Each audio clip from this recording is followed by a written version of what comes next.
So, welcome to our last meeting of Ramadan, and thank you all for joining us. You are doing us a great service by joining this meeting, but we are also doing you a great service because thanks to this meeting, your fast will pass just like this.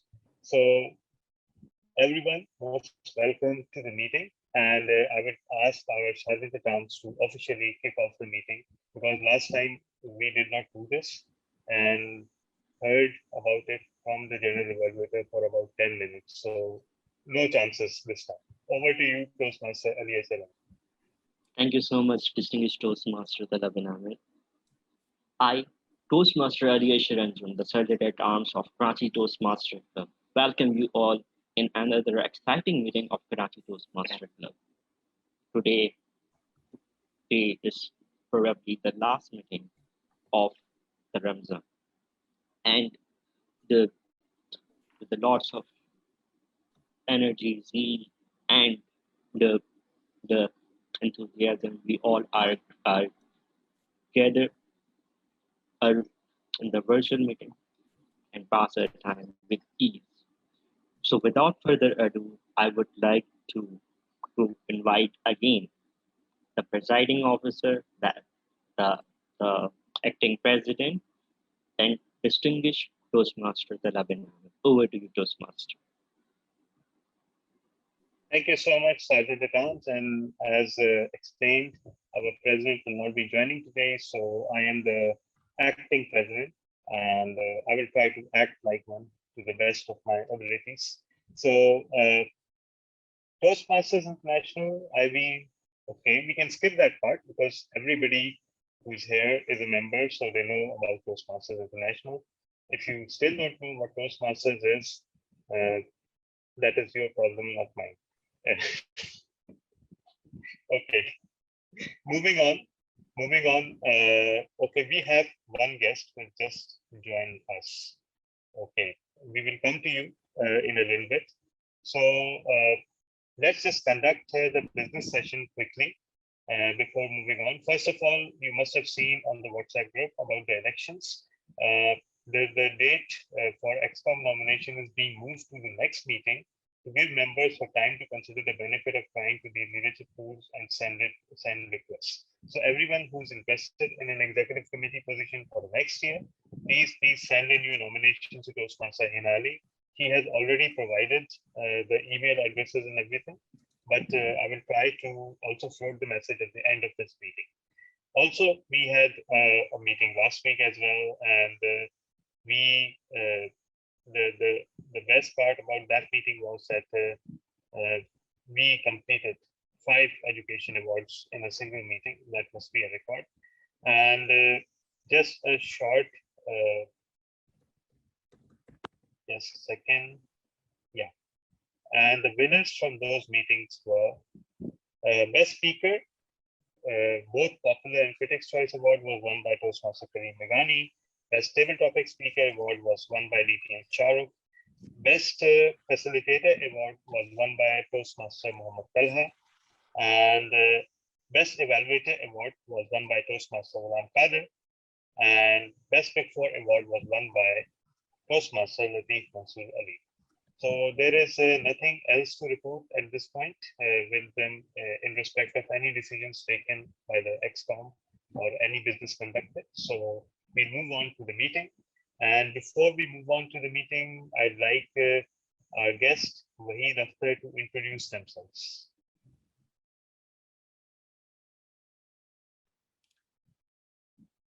Mr. Waheed Akhtar, would you like to introduce yourself?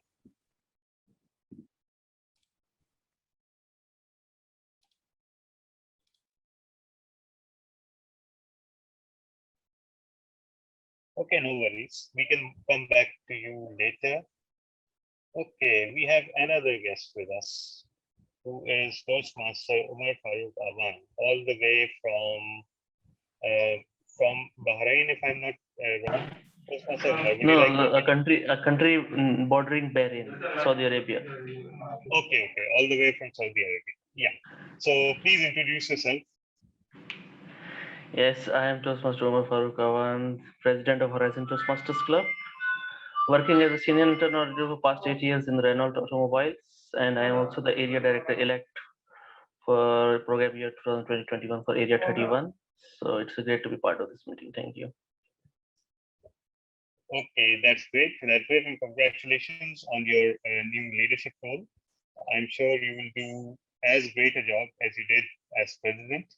And with that, we kick off the meeting, and I'll now hand over the charge to our Toastmaster of the day, or rather, Toastmasters of the day, because we have two Toastmasters today, and both of them are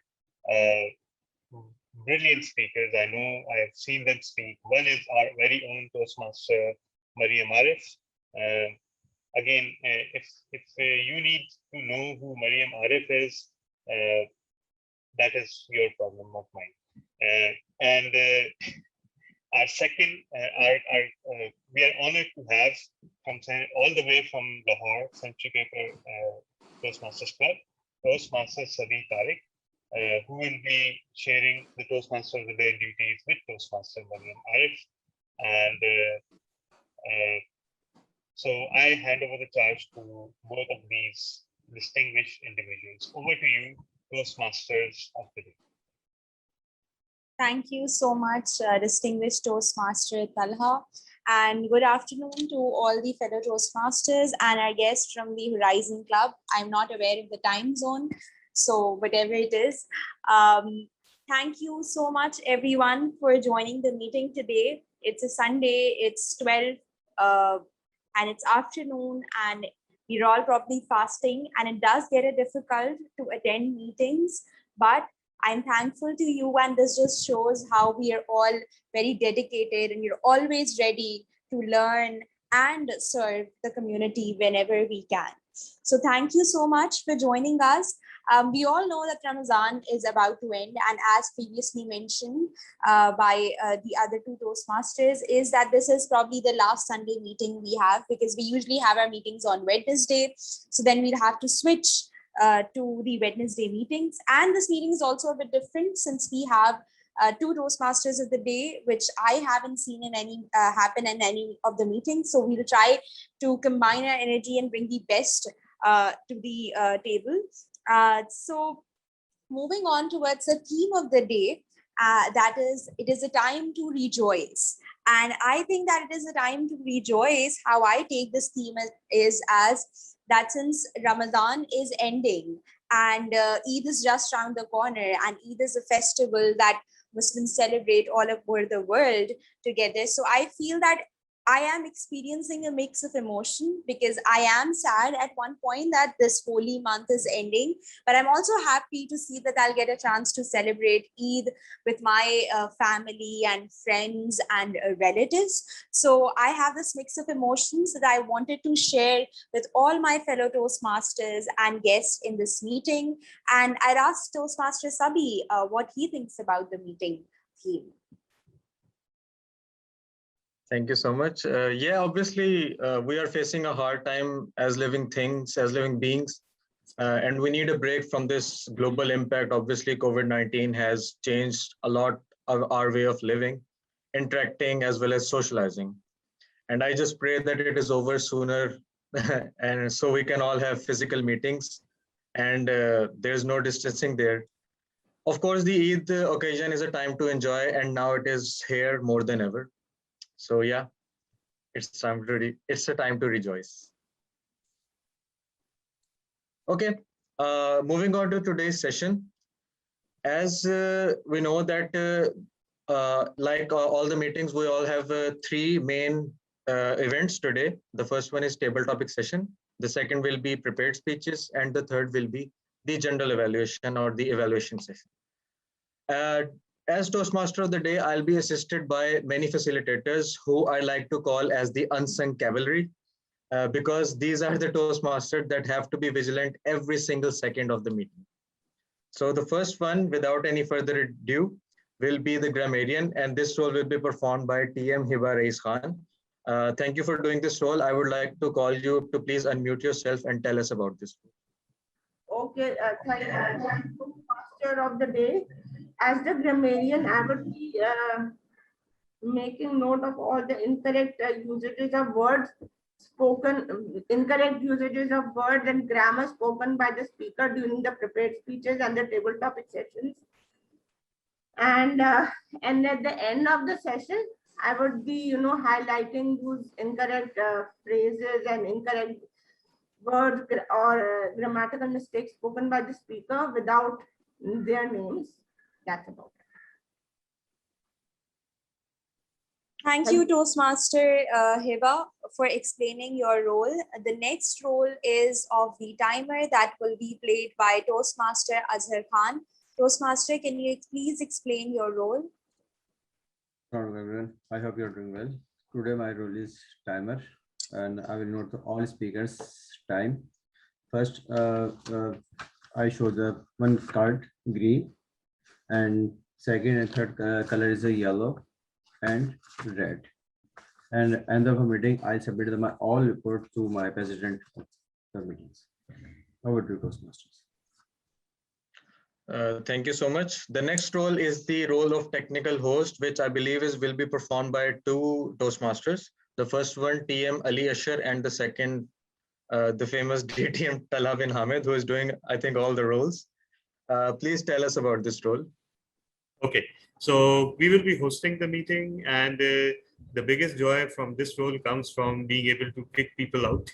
And once you kick people out of a Zoom meeting, it is impossible for them to join. So everyone, please try for that not to happen. And the simple protocol for a Zoom meeting is that do not speak when anyone else is speaking, and try to not post comments while the speeches are going on. And make sure that you keep yourself on mute because of the background noises. Also, we encourage everyone to turn on their cameras. We won't judge no matter how you look, because it's 12 o'clock in a Ramadan morning, and we are not exactly dressed to the nines, except for, of course, Toastmaster Latif Mansoor. So turning on your cameras will be beneficial for the speakers, because then they will be able to see you and get a feel of being in the meeting themselves. So over to you, Toastmaster. Thank you, Toast DTM Talha, for explaining the role so wonderfully. And I hope that everyone will switch on their cameras so that we can have an interactive session and we can see your expressions and really know what we are saying and how you are perceiving our whatever we are saying throughout the meeting. The next role that I would like to role holder that I would like to call is the Ah counter, which will be played by distinguished Toastmaster Shahrukh Shahnawaz. Thank you, Toastmaster of the day. I hope I am audible. Am I audible? Yes. Yes, you are. So my role is going to be of the R counter today, and my job is to listen to everyone, note down R's, other kind of filler words, and also pauses, which are the positive uses. And I'm going to share my report to the general evaluator in the end. Thank you. Back to Toastmaster of the day. Thank you so much. The next role is one of the major ones and is one of the most criticized role, of course, outside the Toastmasters world. Yeah, the vote counter.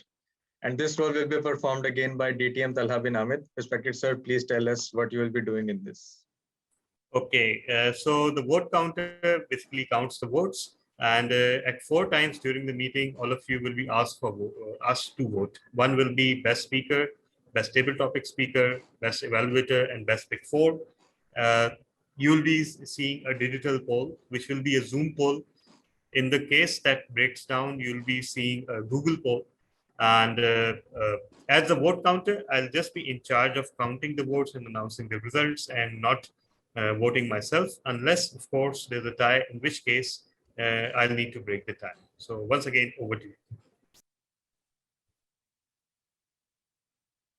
Okay, so the next role is the word master, and I'm sure all of us have seen the word written in the agenda, but I wouldn't dare to pronounce that because I have no idea what it is.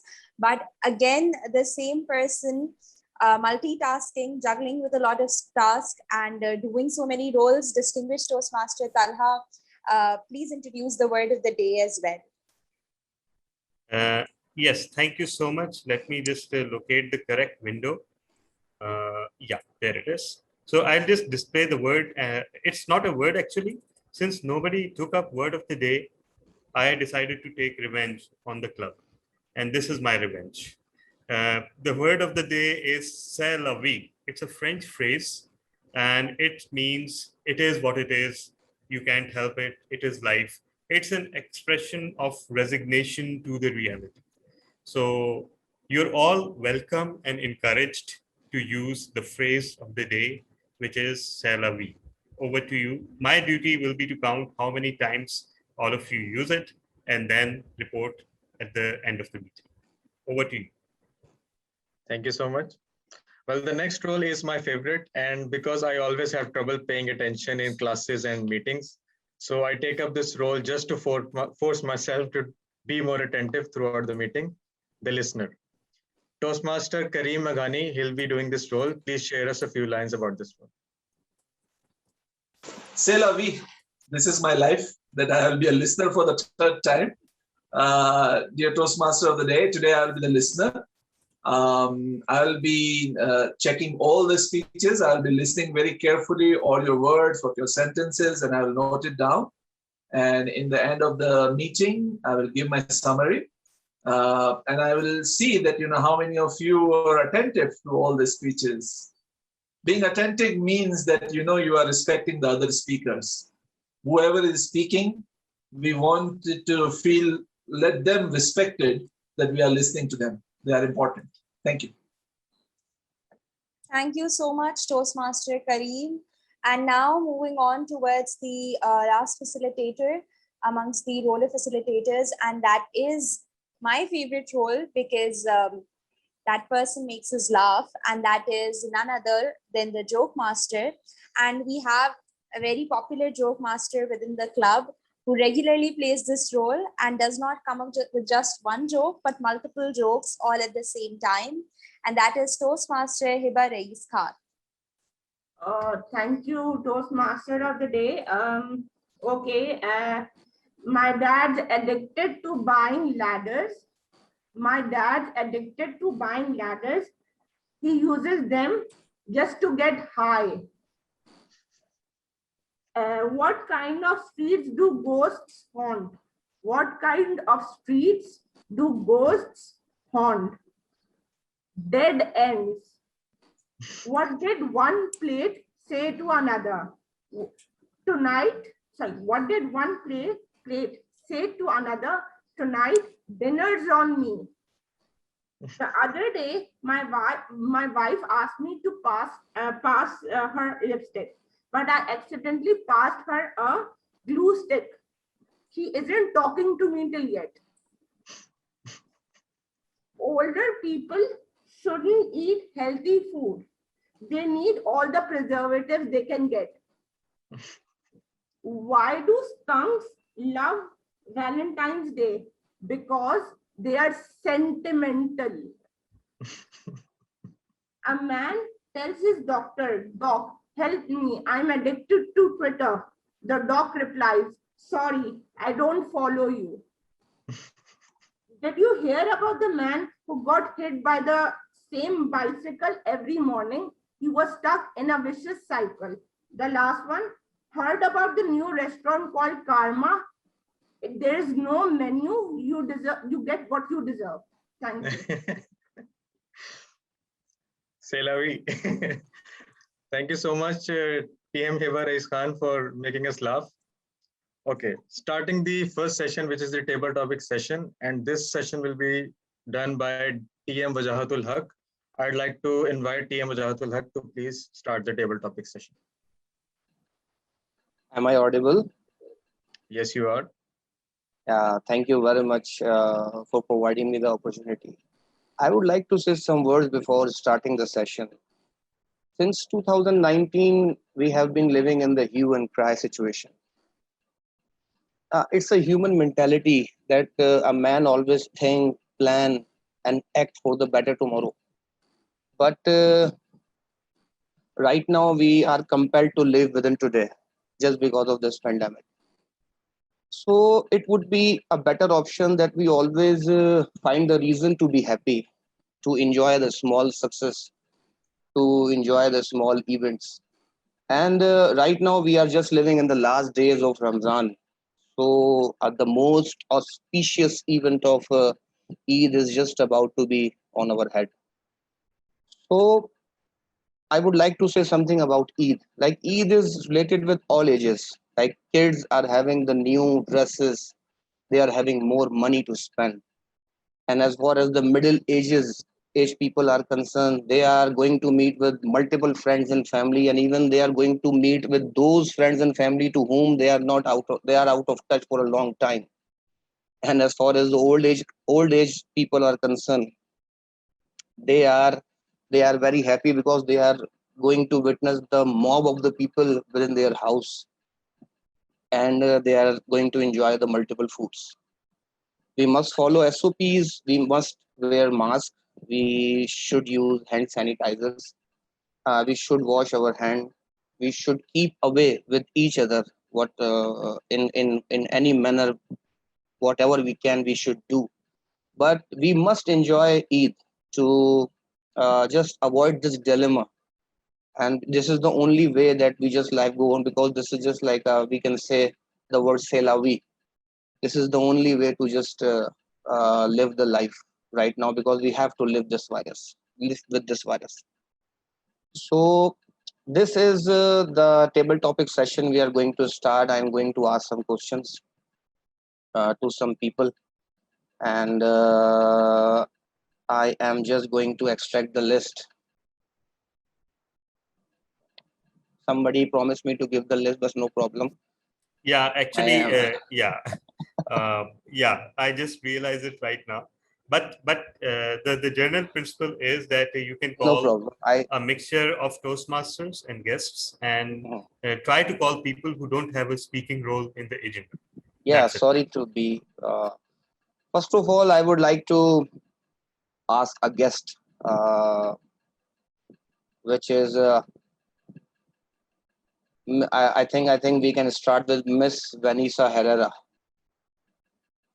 Uh, uh, Miss Vanessa Herrera, I would like to ask a question to you. That do you know about the orphans? Like definitely everyone knows about the orphans. Those parents are not there in the world. So how should they enjoy Eid? What is the criteria that they should enjoy the Eid? What we can do to make their Eid memorable? This Over is, to you. thank you, Toastmaster Warjan. This is actually uh, one of the hardest questions you could have asked me because in terms of Eid, I'm a little bit like an orphan because I'm the only Muslim in my family, and this will be my second Eid as a Muslim. So it's like not having a family, and that will be able to celebrate that, but also be able to. And being sort of like an orphan, there are many people around that are loving and other people to share it with. Even if you don't have your exact families to celebrate with, you still have other people. And I think that if we see someone who doesn't have a family, we can still be that family to them. We can still say, here, come over and share some food, or share, maybe not hugs, but maybe something like a hug, like smiles or joy, laughter. Be their family for those people who don't have a family. For Eid, find ways to give gifts to them, find ways to make them feel seen and heard and loved, even if they don't have that exact family. Because family isn't all about blood. I know some people that are so close to me and they're not blood, but it's basically like their blood. So we can always invite more people into our family, just how we invite more people into our Toastmaster family. We can invite more people into our life. So thank you for being part of my Muslim family and my Toastmaster family for taking this little orphan in. Back over to you, Toastmaster Wajab. Thank you very much. That we must think about the other people as well, not only about us and not only about our relatives and those people who are going to give us the benefit. We should think about everyone in the society. So let's move on to the next person. I think we should move toward Mr. Talha. Mr. Talha. Yes, Thank you. Rajat. Yeah, that's great. That's great. That's great. You are here. Sir, I would like to ask one question that Eid is at home or Eid on tour along with the family? Which is better? This is what Which is you are. which is better? Okay. Yeah. Eid at home or Eid. I think Eid is the festival which we should enjoy at home and uh, ask our relatives and friends and family members to visit us and engage our those relatives as well who are not financially sound, and we should invite them or we should visit them as well. So it's better to stay at home and enjoy your Eid at home. And because so many of the relatives who have not visited you for for long, they get a chance to visit you, share your ideas. As you rightly mentioned that in these hard times it would be good to have an interaction with family members and enjoy ourselves and give each another glad tidings and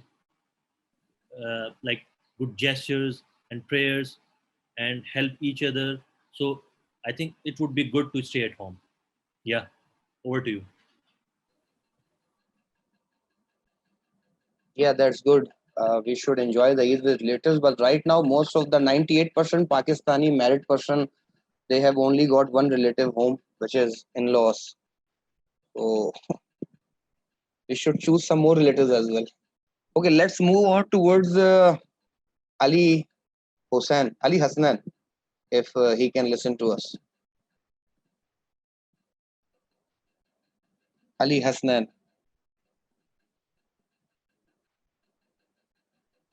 No problem. We are going to get back to him again. No issue. Can I talk to Taha Hassan? Yes, I'm listening. Okay. Can I see you as well? I'm having trouble in fixing my camera. Okay. No problem. Okay, I would like to ask one thing that few prayers we should do with God on this Eid day, that on the next upcoming Eid we are not going to see those things which are seeing right now. What kind of things you want God to stop, which you are encountering on this Eid and you are wishing that you are not going to face in next one? You should not going to face in next one. Thank you, Mr. Rajab, for giving me the opportunity to speak. And the question is really, really easy. It's the thing which is really troubling all of mankind at the moment is a virus, and the people not adopting the situation with the virus. That some are believers and some are disbelievers. They want to believe, but they don't want to believe. They want to see on the TVs that people are dying or suffering from them, but still they want to believe on their God that they will die someday, and nothing is going to happen. So do not follow the SOPs or whatever the procedure is being given upon. So I would request God to stop this human-made thing, which I would say, and the situation we are, which is not allowing us to do the necessary things which we have to do, like interact with people, to know what the people are in the situation. So this is in this Ramadan, this is quite they've gone back that we don't know how our brothers and sisters are at the moment because we are not interacting with them. We are not going to pray salah and other things in the mosque, and we are avoiding things. So that leads to a situation that we don't know how they are. So this needs to be addressed, and we all going to pray so that we get relief from this pandemic, and then inshallah that we are going to be together and be one again and try to help other brothers and sisters. And one more thing I want to address is the hunger. Many and the hunger and the most important thing, the you I would say adl and insaf, that the people allow and order, which is not correct at the moment. It hasn't been correct for quite a while, but I want this to be inshallah correct, and I'm going to make dua out of it. And inshallah we all will. And thank you for giving me the opportunity to speak, Mr. Ujjah. Over to you. Thank you very much for speaking. It's really an auspicious words from your side. Very relevant right now.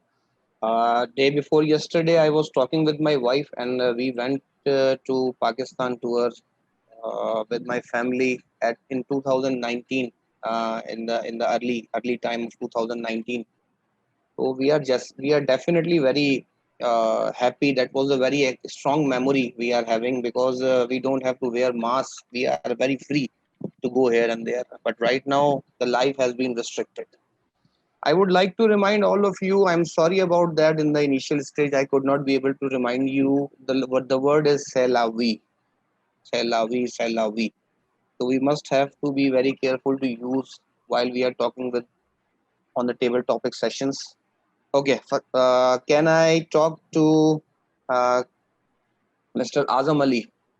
Welcome to the club.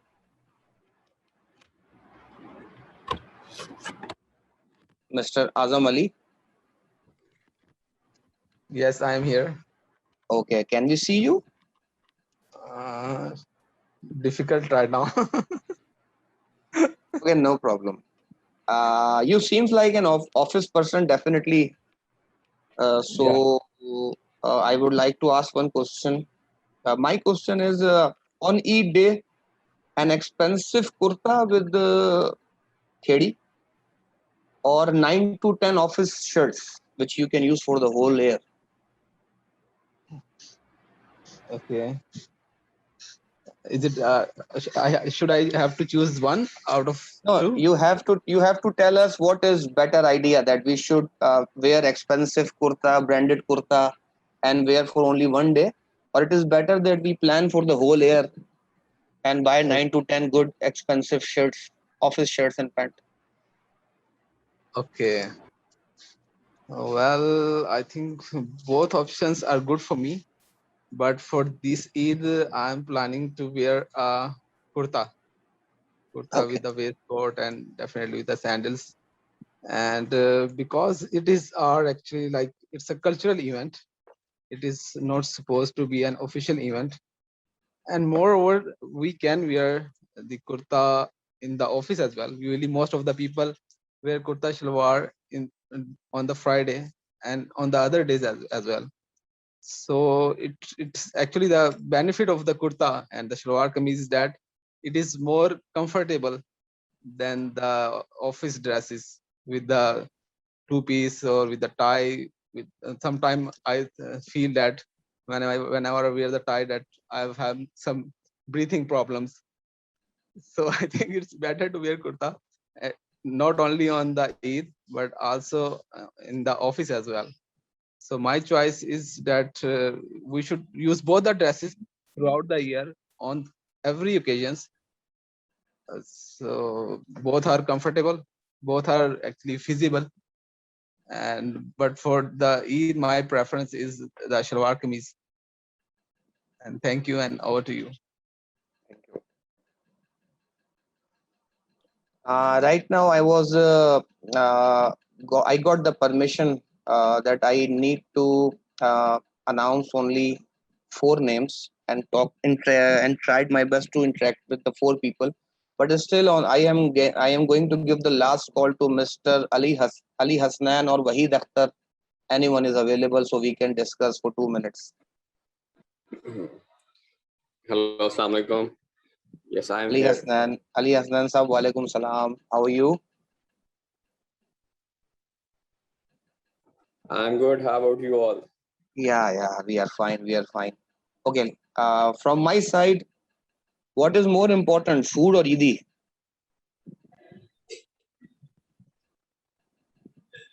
Thank you, Toastmaster Wajahat, and good afternoon to everyone. Hope you all are having good time. And I think at this stage of life, EDs like this are more important for us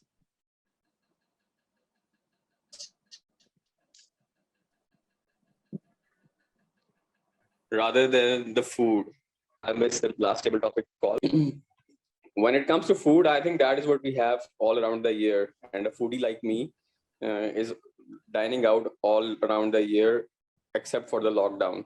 But at this occasion, it's only and mainly about EDs. And unfortunately, at this point of life, we don't receive one. We have to give one.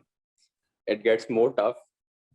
But I think if I were to conclude it with one of the two, it would be surely ED. Thank you so much, Toastmaster Vijay. Thank you very much. I think thank you very much for all the speakers who spoke. And it's really a wonderful table topic session because this is first of mine. So I would like to give the table to TMODs, Mr. Sabi Tariq. Thank you very much. Have a nice day. Thank you so much for the wonderful session. I would like to ask the timer if there is any disqualification, then we'll move on to the voting.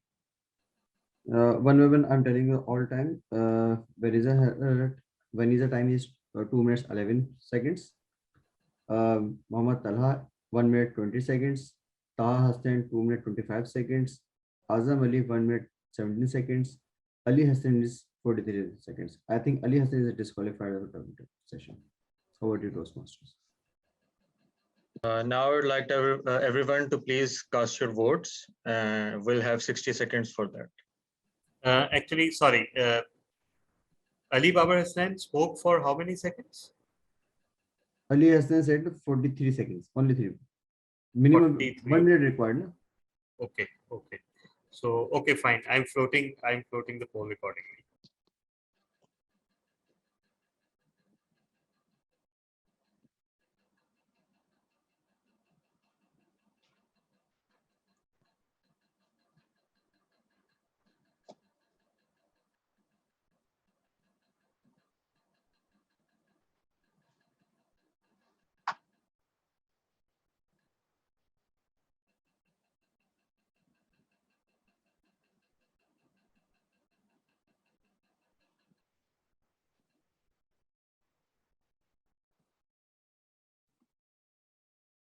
Toastmaster Ali Hassan's name is missing in the list. Because he did not meet the time quota.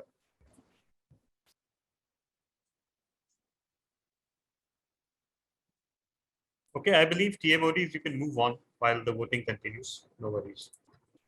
Okay, so while everyone votes for the best table topic speaker, and I hope it was a pretty refreshing session, and there were many interesting topics that Toastmaster Wajahat came up with, and I did definitely enjoy listening to 4 table topic speakers.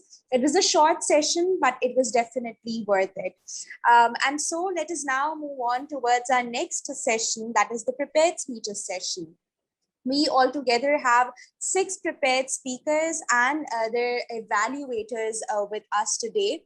So starting with the first prepared speech, for that I'd like to call Toastmaster Naveed Aslam. His project and title is Dynamic Leadership Level 1 Pathways 1.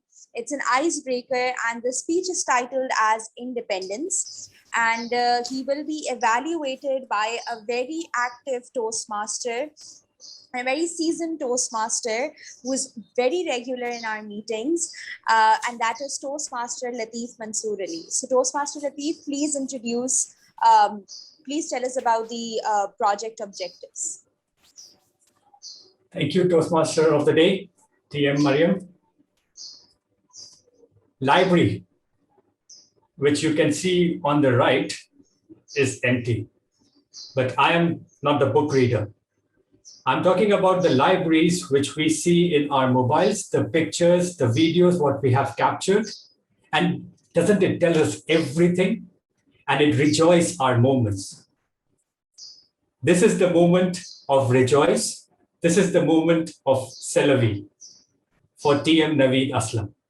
And one of the favorite thing which I like in Toastmasters, it is that you always get another opportunity to give the best again and show your best ability.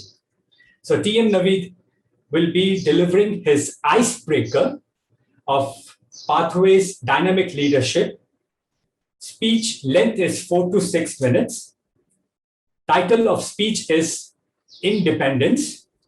The project statement of this speech icebreaker is for the member to introduce himself to the club and learn basic structure of public speech. TM Naveed Aslam, Independence.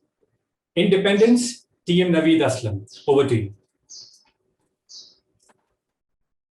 Thank you very much.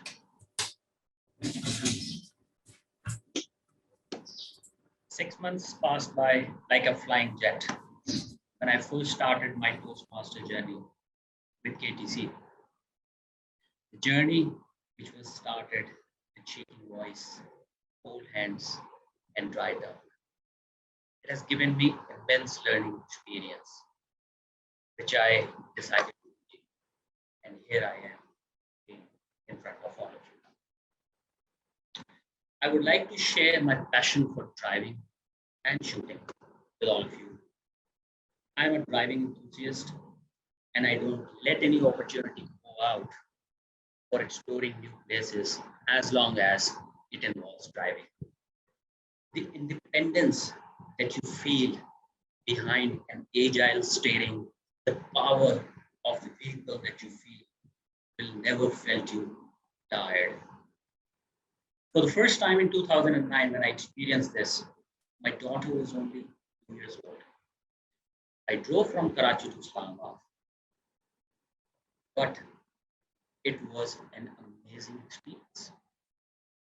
The road network at that time was not that good, but the road network improved significantly. The experience of getting behind the wheel also improved significantly. And it's not only in Pakistan. As long as I can drive legally anywhere outside Pakistan, I don't let that opportunity go out.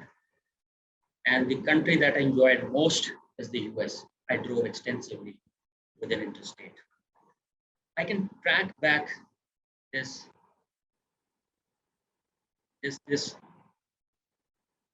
enthusiast way back to my childhood, when we all 7 siblings hopped onto a train along with my brave mother towards our village in Sargola. The excitement, the joy was out of this world.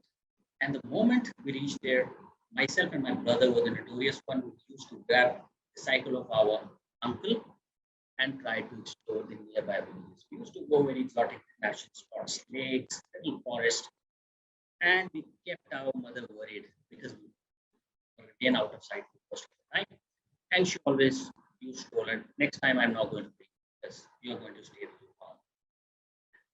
My young children are so fond of traveling that they are started enjoying with me. Now they can sit long in the vehicle and sing song while we are on the way. The next passion, while this driving gives you independence, feeling of independence, shooting gives you chance to take off all your stress as long as your shots are going on the target. I can also track this back to my childhood when we used to visit the village. And one of my elder cousin used to take me along with him to shoot wild boars. While I was sitting in the tractor trolley watching them shooting on wild boars who were running for their life, I used to ask him, can I also shoot? And he used to taunt me by saying, when your weight will be equal to the weight of the gun, I will let you shoot. So no matter what your passion is, what your profession is, single most deciding factor is your communication skills. It not only helps you making a good human being, it only not makes you progress in your career, but it actually helps you a lot in all facets of your life. And I am the testament. It improves my public speaking skills.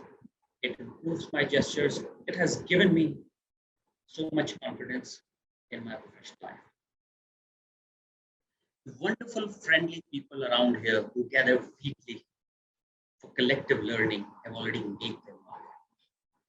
It's on us, on me, how we can get out of them. There is huge difference the way I have delivered my first speech and the way I'm delivering this one. I've kept one tradition though, and never come to the podium, which I hope I'm going to break this time. Thank you very much. Over to you, Master.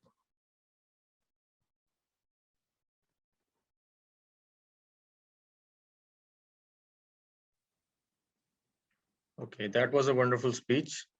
Moving on to the second one, that is the speech will be performed by Toastmaster Muhammad Talha, Level 1, Project 1.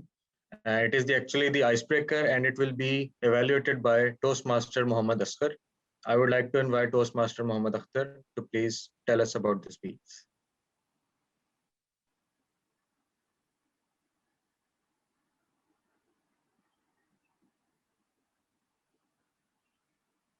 Toastmaster, sir, we can't hear you. Well, and I don't know, surprisingly, that you can't hear me. This is one of the tragedies that Zoom's has brought to us.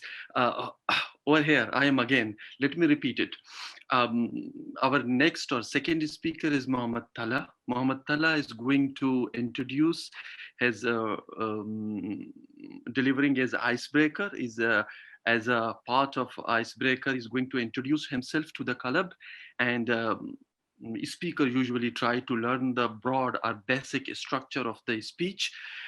So I'm inviting Muhammad Talha to please come up on the virtual stage and deliver his speech. Muhammad Talha, please. Thank you, TM Asghar and the platform of Toastmasters Club Karachi. DTM Talha, I would request you to, if you can provide me this opportunity or allow me to share the screen. Yes, Because I already enabled that. Please check. Okay. Just a second.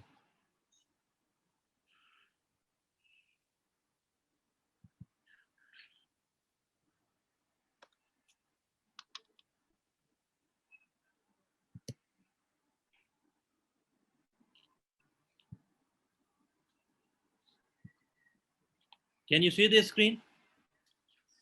Yes, it appears exactly identical to Toastmaster Asghar's laptop, but I will let that slide. Okay. So thank you again for this opportunity. I will start formally. So my name is Muhammad Talha, and I'm grateful for DTM Talha for providing me this opportunity to become part of this Toastmasters Club Karachi. So Selawi, I'm basically from Quetta. This is the picture of my, you can say, the restaurant. I have a family-owned restaurant, which when I like opened my eyes, I saw my father working in that restaurant. So naturally, I became part of that process, and I started to help out my father from very young age. This is the picture of my school, St. Mary's School, Quetta, Kent. There I did my matriculation. Like, it's like, it seems like ages. So After that, I did my intermediate from FG Degree College, Quetta, Kent. Then I did my BS in Petroleum and Gas Engineering. Now, there is a very interesting story behind this. As I got admission in Petroleum and Gas Engineering in BUTEMS, Quetta. This was the dream of my father to enable me to live in Saudi Arabia or in any Gulf country and do a job in petroleum and gas sector, so that basically my father was you can say a pious and a person with a holy mentality, and he had that frame of mind that if I would be settled in Saudi Arabia or in a Gulf country, I would not only be performing Hajj and Umrah on perpetual basis for myself, also it would enable my father and mother and other family members to go there and perform Hajj and Umrah like on yearly basis or frequently. So that was his mindset. I didn't know about this field. So that's how I enrolled in that field. During my BS Petroleum and Gas Engineering, I got interacted with different student societies, and I also found for a society like Shining Youth Society for myself. The purpose of this society was to train my young colleagues and relatives to adopt different career paths. And this society is still running, like it's over like 13 years. Then after my graduation from BUTEMS, Quetta, I couldn't move to Saudi Arabia and Gulf countries because my father got ill and I had to take care of the restaurant. So I started teaching at Garrison Academy, Quetta, Kent as a mathematics teacher. And in the evening, I was running my restaurant. There I taught like for 2 years. Then in 2012, I got permission from my father to move to Karachi when other siblings got enrolled in different universities. So I moved to Karachi in 2012 and started job as visiting lecturer at University of Karachi. The main purpose of mine to move Karachi was to get admission in MBA. And on top of my mind was IBA Karachi, and the second and third list was CBM and Zabis University. Fortunately, I got admission at IBA Karachi and did my MBA in 2014. After that, I got a job at Tapal Energy. I did a job there as a procurement officer for 3 years, almost 3 years. And then in 2017, because of my love for teaching, I again came to academia sector and joined IBA Center for Entrepreneurial Development as an incubation manager. Right now, I'm doing job at IBA CD. I'm not a faculty member. I am a manager incubation, but I aspire to be a faculty member in any university, if not IBA. Fortunately, I got interaction with some of the friends who were part of Rotary Club Karachi, and I joined Rotary Club Gateway in 2020. Similar was the case with mine joining this Karachi Toastmasters Club. I became part of this in 2020, then got disconnected because of some like personal reasons, and now I have formally and started taking these sessions. So this is a brief introduction of mine, and thanks a lot for providing me this opportunity. Over to you.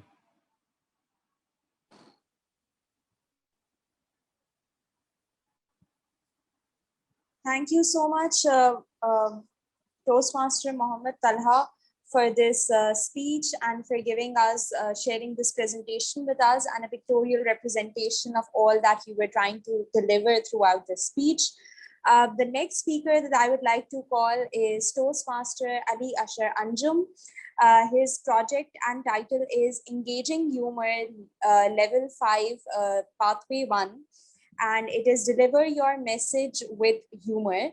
And he is being evaluated again by someone I've been saying from the beginning of the meeting is a multitasker and is being taking multiple roles, and he's always ready to take any role that is given to him.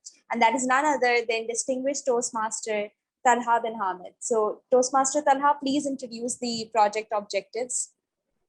Thank you so much, Toastmaster of the day. Toastmaster Ali Ashar Anjum has always dreamed big.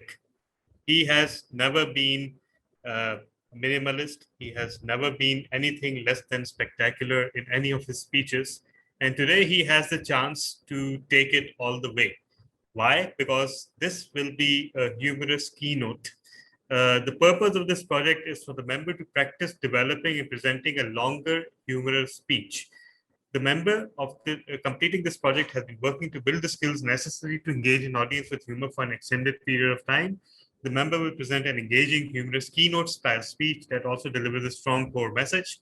The member should demonstrate excellent presentation skills and deliver compelling content. And I believe that not any of us who have even heard one speech from Toastmaster Ali will absolutely have no doubt that this is what his speeches always contain. So Toastmaster Ali Ashar Anjum, humorous keynote, uncontrolled or under control. Under controlled or uncontrolled. And Mr. Timer, please note the time of this project is 18 to 22 minutes. Over to you, Toastmaster Ali Ashar Anjum. Audible? Yes. Good afternoon, Toastmasters. Guest.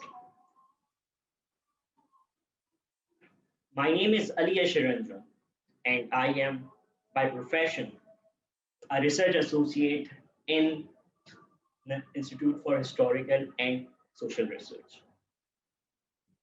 And by passion, I am a Toastmasters for last 1 year.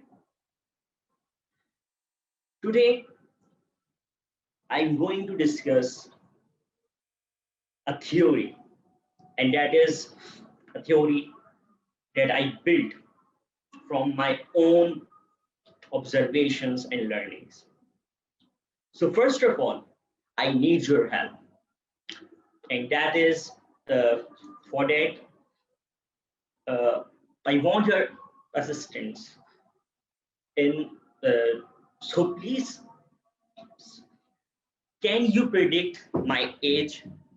Anyone from you or multiple people? Anyone? Okay. Toastmaster GQ? 27 years. 27. And anyone else? Toastmaster is good. 23 You or are older 24. than me. 25? 25. 23 or 24. 26. Okay. 25 years. You all are just close. And I am somewhere in 24. 16.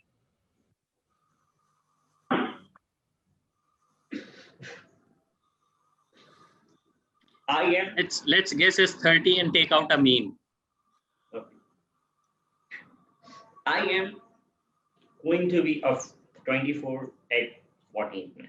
And this is a very, very disturbing age, because everyone asks you that you have a job, so when you are going to marry. But this is my age according to my date of birth, but my age according to the hard works, efforts, dreams, and all those things is more than 70 years. You know how? And here comes my theory of generations. That what I am today is not due to me. It's all about due to my fathers and my grandfather, who come from India to Pakistan. In 1951, when world experienced one of the huge migration in the human history. And in those million of people, my grandfather was also there. When he came, he was offered a job at Peshawar. But his protective sisters resist him, and say that you are Mahajir. So that's why you would be, there would be troubles for you. A migrant, a Mahajir. And after 70 years, me, my father, both born here in the country, we claim ourselves as Mahajirs. You know why? Because in our history, after every century, we migrate from the country. From Arab to Iran, then India, the subcontinent, and then to the Pakistan, and now our generation is hoping and ambitious to go abroad to protect the Mahajir label. But as I said to all of you, that my theory of generation is quite complex. My theory of generation says that I am what I am today is due to the hard work of all those ancestors of mine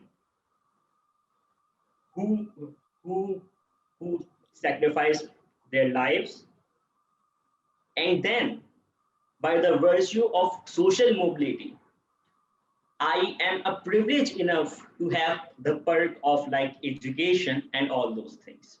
In the human history, for the social mobility, or what I can say, that to increase the socio-economic level, we have only two factors. One is getting a good education, and can anyone guess the second one? Anyone? Yes, you're Marriage? right. It is your marriage with a rich spouse. And in the human history, this is experience that for the social mobility, and that's why we have the phenomena of the Dowry system and all those parameters. For the social mobility, we have only two things in our society, that is education, and the second one is having a richer partner or a privileged partner than you. This is a reality, or this is the reality of the subcontinent. And that's why we have the ritual of Dowry and all those things. And here it comes in the 21st century. We have the Generation Z, who is, according to them, is uncontrolled. No one can control them. How? Because this generation have gone through brilliant things, like from a floppy disk to the microchip, from the attention to the pout, and all these series of incidents we experience, and those frequent changes inculcated in our behavior. Yes, it's happened. And that's why after every FDR,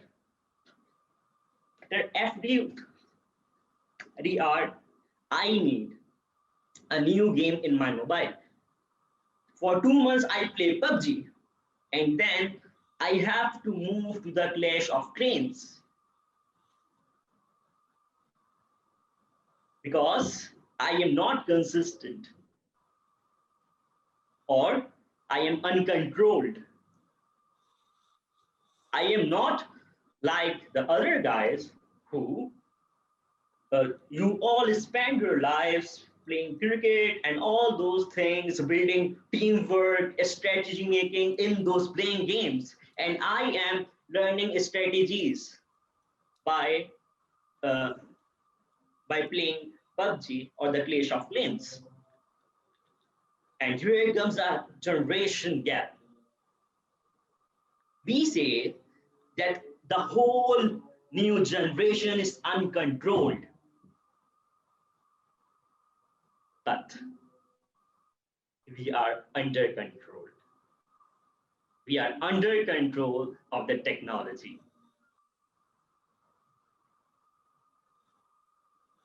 And that's happened when we are not adaptable enough and resilient enough to adopt a change. So let me describe some of my incidents. My number one incident, that my friend asked me if I went to a restaurant with my friend and we ordered a delicious peri peri chicken. And before eating it, my friend took a cell phone and just like and put a status on his Facebook. And then for the next 10 minutes, we were waiting for the likes and dislikes. And by then, our food was not worthy to eat. But we feel the satisfaction that we jealous those people that we are eating the chicken peri peri in Nando's. Next thing happened that my little niece, barely 2 years old, know how to pout. Because we all pout. And after every day, we want people to like our DPs and all such things. Because I think we are in a greater complexion that we need people to admire us. Or we need others to admire us. We don't have a self-confidence that we are good as we are? And then a selfie thing. Remind me the Mr. Bean actually, because he has the only friend that is a teddy, and he was suffering from the loneliness and lack of trust, because one day he gave his camera to someone to took his pic, and he steal that camera, and after that he never gave that camera to anyone because he lacked trust, and his only friend is his personified daddy. So then he took the first selfie in the human history, and we all doing the same. And this incident is actually reflecting that we barely trust anyone. Next thing, our generation is so desperate and just want to be in the love. And actually we are confused with the infatuations. And that's why, as I already say, that we are not uncontrolled, we are under controlled. That we need new game every 1 month, and sorry to say, new partner every next month. So this is something very hindering, and all such things give me what is actually love is. Love is the purest thing that God noted the perimeter of love as the mother, that he loved us 70 times of our mother. So how pure love is that its perimeter is a mother, and today is a Mother's Day. And what we do in our generation, that we are just having is love, where the first step of the love is in our will, and then love is blind. This is my own philosophy. So what happened actually? First, we start liking someone for looks, for intellect or anything, and then we start attracting towards them, and that's called infatuation. And then we they become our partners, and then we start adoring them, and then we find our love. But in today's generation, we are just attracted and captivated towards the infatuations, and felt like that we are in the love. And this is the dilemma of our generation. All such things, all the things that my theory of generation says, that our life is not our life only. Our lives belongs to our ancestors, because their hard work made us what we are today. My life is for the people around me. My life is for the whole world, not only with me. And with this technology, we are restricted to ourselves only. So does it mean that we should throw them? No. We shouldn't. We have to control it. We always says that it is a Western conspiracy, that all those things, the mobile is adopted there. They are master in adapting things. And a reason that they have a history of Renaissance and Enlightenment, and we have the history of imperialism and the colonialism.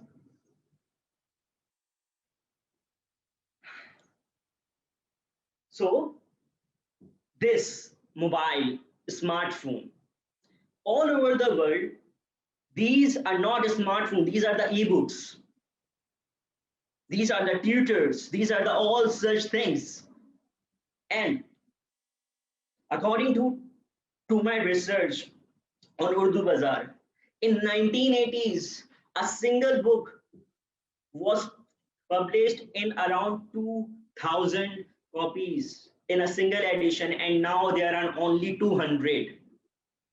And our population is increased drastically, as we have a fertility rate of around 3.5, and back in 19s we have the fertility rate of around 7,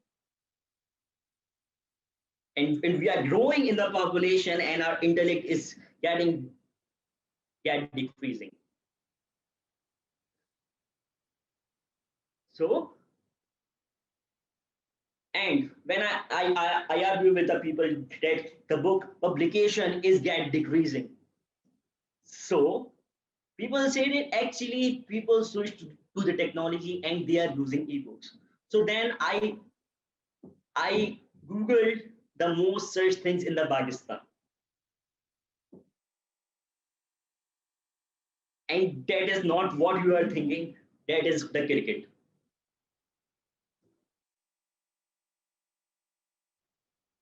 We are enthusiastic. We are cricket lovers, and our generations want to shut down the schools and want PSL in the national stadium. And how, you know what? Why? What is a sociology behind it? Okay. As you all know, that for around 200 years we were colonized, and cricket is a national sports of England. And similarly, South America was colonized by the Spain. And that's why Brazil, Argentina, Peru, Chile, all are enthusiasts with the football. You know why? Why the people in subcontinent are enthusiasts with the cricket and they with the football? Because, sorry to say, every slave want to be the master. The gentleman cricket, we want to be that master that are ruling us. And that's why people from the subcontinent went to the English county, and people from the South America went to the leagues like La Liga in Spain. So, in this whole shift, that from generations to generations, we say that we are independent, but we are under control of someone. We are not uncontrolled. We are not uncontrolled, but we are under control of the technology. And we are mostly follows the trend instead of doing something productive. So that's all from my side. Over to the Toastmaster of the day. How many important lessons that we have learned, how many important and serious truths that we have to listen. Although I lost track after hearing about the peri peri chicken, but c'est la vie. The thing is that, as he said, we are good as we are, right? And this all is coming from a person like me who has 200 plus posts on Instagram. So I know how he is talking about. Okay, there's a slight change in the agenda. The next speaker will be Toastmaster Muhammad Asghar. He'll be the pathway is innovative planning. Reflect on your path, and the title is My Journey with Toastmasters. This speech will be evaluated by Toastmaster Kareem Maghani. I would like to invite Toastmaster Kareem Maghani to please tell us about the objectives of this speech. Over to you, Toastmaster Kareem Maghani. It will be an honor to evaluate one of the finest and one of the person which I love myself. TM Asghar, he will be doing his speech on completing his pathway. Just 1 second. I think I was evaluating someone else yesterday also, so I opened his evaluation. Sorry.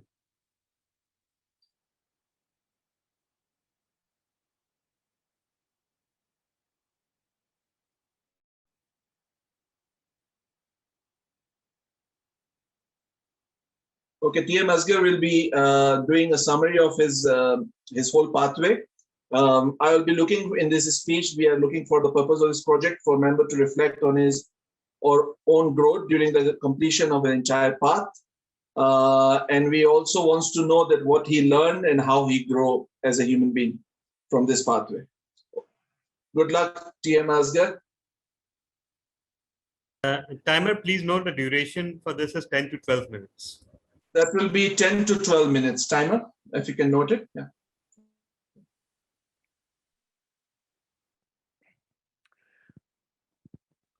I'm trying to locate the timer. Yes, is there. Dear Toastmasters, the year was 1988. I was in class 6th to be precise. We, like all Urdu medium schools, just started learning English. I failed in my English subject due to pneumonia. Not because I had it. It was because I misspelled it. Failed to pronounce it properly and could not use it in a grammatically correct sentence. My otherwise sensible teacher in a rare fit of anger, tore up my answer paper. What other life he had, it wasn't his at all. It was some other madness that gripped him. I said nothing. I was like a terrified mouse confronted by a devastating feline opponent. It was only possible after the intervention of my elders and some fellow teacher. Better sense prevailed, and I was promoted in the next class. The episode, however, was not without consequences. The real or assumed competence deficit and raging reaction spelled doom for my future. No, I was still struggling to get myself from that quagmire. While exposure with reading English in subsequent decade improved my spelling area up to an extent, the level of pronunciation and grammar have either regressed or stagnated at the point of 88 area. This had to be changed, but there was no fix in it. But you know, life always moves on. C'est la vie. My life also moved on, albeit in a snail's pace, like sewerage water in Gujarnala, or sputtering a car with a broken gasket towards the unknown destination. It is during this unknown destination I was introduced with a club with a strange name, Toastmasters, to improve my speaking area through better pronunciation, grammar, and greater self-confidence. I needed nothing more than all three under one roof simultaneously. I started my project in the Toastmaster from the old manual and left it in halfway to join another path called Pathways. Now, Pathway happened to be a wonderful place, but for technologically savvy or computer geek, and frustrating for the minority others like me who are stuck up in the time warp and refuse to move from the Microsoft Word 1998 version. Now stop this smile, because this time I decided to struggle. Although managing project was proved to be excruciating, I really like the automation of accepting the project and issuance your certificate through what we called one window operation. Now, handling it was not possible without the generous assistance extended by none other than DTM Talab bin Ahmed, who took my responsibility of spoon feeding without any motive or benefit, or at least not conveyed yet if there is any. Dear Toastmasters, suddenly in the dark winter, there was a hope. To my pleasant surprise, I found wonders of Toastmasters. It provided me clear and concrete picture of what should I do or need to do while treading my individual path. It crystallized my need and then provide me the necessary equipment or ammunition for the development of my individually tailored skills. It provided me all what I was gasping for. Learning the enunciation of my words, helping me to correct my grammar, matching my body language with the content of the speech, practicing my vocal variety, and learning my presentation style and so on. This now is started to bear the fruit. Improvement is discernible. I learned not merely uttering words. I started to lace my speech with colorful anecdote and lively humor. No, punching out my point in the air with my finger, or waking my right hand in the palm of my left hand in order to emphasize a point, or some of the things I tried to use. Now my mentors, officially or otherwise, all highlighted my points and praised my work done, which boosted enormously my confidence. They mentioned my area of improvement into in a way that it seemed to me that being a perfect speaker for me is within a spitting distance. Now, after being the exposure with the Toastmaster, my regret is that I should have joined it earlier in my younger days, but I had been too afraid or fearful to be ridiculed, none by you. Dear Toastmaster, isn't it strange that it is not the failure which causes the ultimate sadness, but the regret? I believed initially that reaching out to other for help is a weakness. Now I discovered my weakness was in refusing to reach out.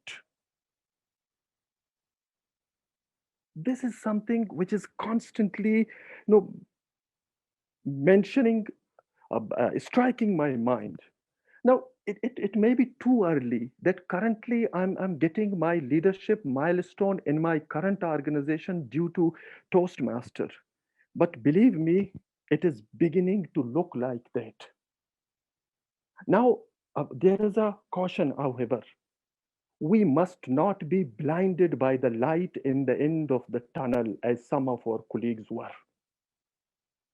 I wonder about those people who left Toastmaster without gaining a true perspective of the experience, what their path would have been had they stayed a bit longer.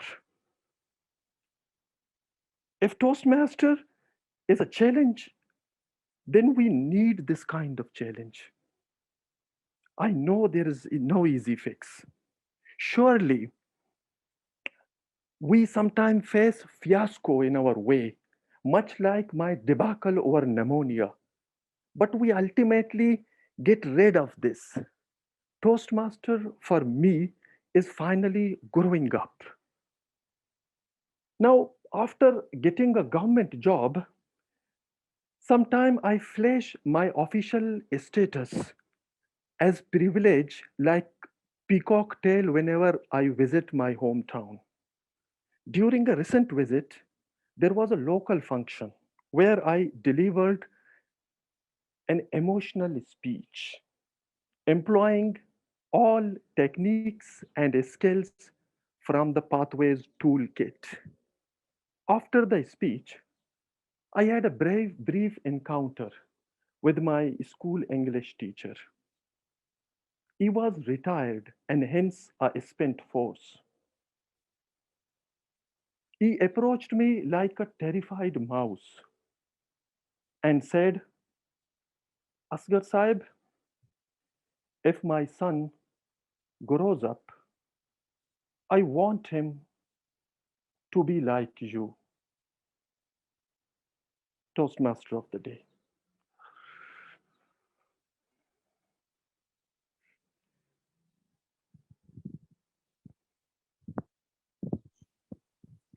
Thank you so much, Toastmaster Asghar. Indeed, your journey was very, very inspirational. And thank you so much for sharing these pearls of wisdom with all of us here. Moving on towards our next prepared speaker, that is Toastmaster Latif Mansoor Ali. As I said, a very regular, a very seasoned Toastmaster. His project is Presentation Mastery Level 5 Elective Panel Discussion. and it is titled as Holding Our Groups Together in Hard Times. And he will be evaluated by, again, a very senior Toastmaster and a very experienced Toastmaster, distinguished Toastmaster Shahrukh Shanawaz. TM Shahrukh, can you please introduce the project objectives of this panel discussion? Thank you, Toastmaster of the evening. I hope I'm audible. Am I audible? Yes, you are on. Okay. So Toastmaster Latif Mansoor Ali is going to be presenting his project, Presentation Mastery, Level 5, Elective Panel Discussion. And the purpose of this project is for the member to apply his or her skills as a public speaker and leader to facilitate a panel discussion. The title of his project is Holding Our Groups Together in Hard Times. The time for the project is 25 to 40 minutes. Toastmaster Latif, wish you all the best. Thank you, Toastmaster of the Day. Thank you, my evaluator, DTM Shahrukh Shanawaz, and distinguished guest. You are at work, you are at home, or you are with friends. It's all about our group.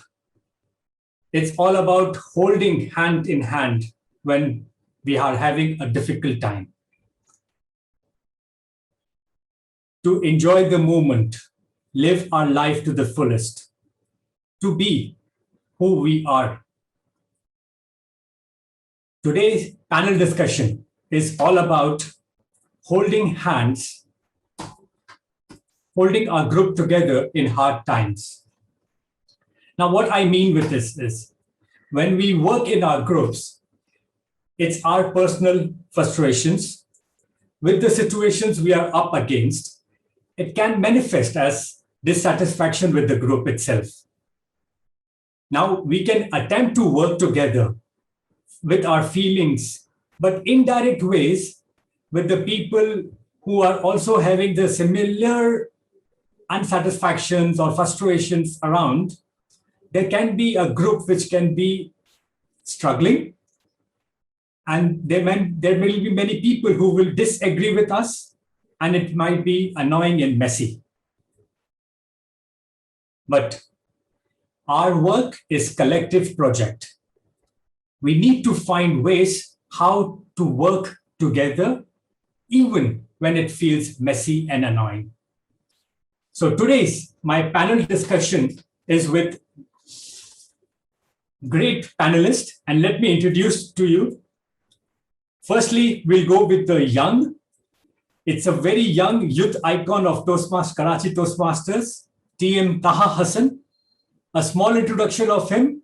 He loves to serve humanity. Following is TM Ghulam Kader, a very humble friend.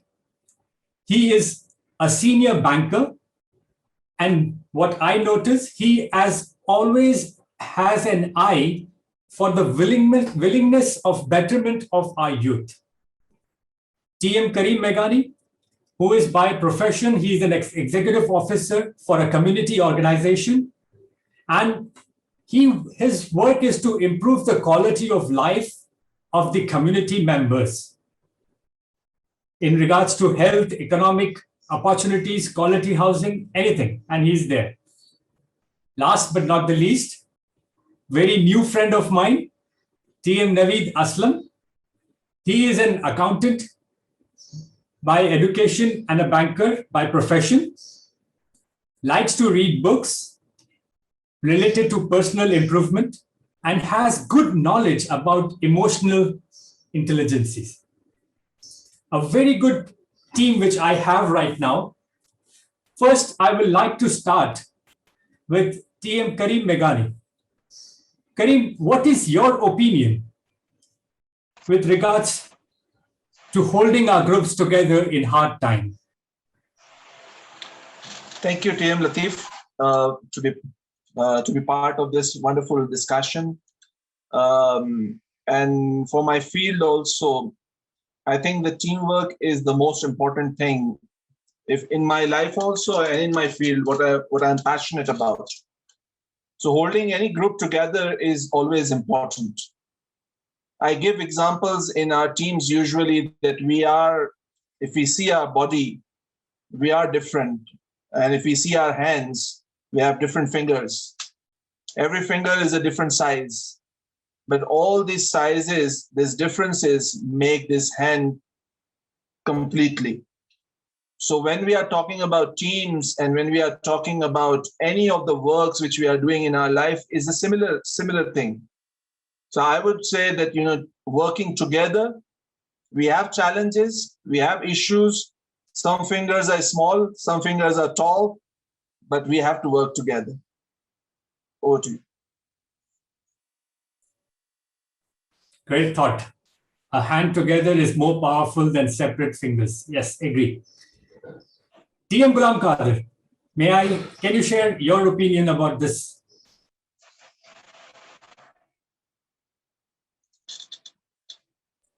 So you're on mute. Thank you, Toastmaster Latif. What I believe is that humans are social animals, and we must hold our groups together, be it at work, be it in our relationships, be it in a neighborhood, be it in the friends. So we have small groups everywhere. Now, it depends upon what sort of input we are going to give in those groups and what sort of output we are going to get. So these two things are very important, the input and the output. So there may be certain groups where the output is productive, is good at your health, it's good for your longevity of your life. But there are certain groups, maybe in relationships, which turn out to be bad. So I have a mixed sort of feeling that we have to hold certain groups. Yes, wherever we feel it is right to hold those groups. And wherever our heart and our mind say that this is not right, we should leave that group like the way we leave the WhatsApp group. So that's my idea about it.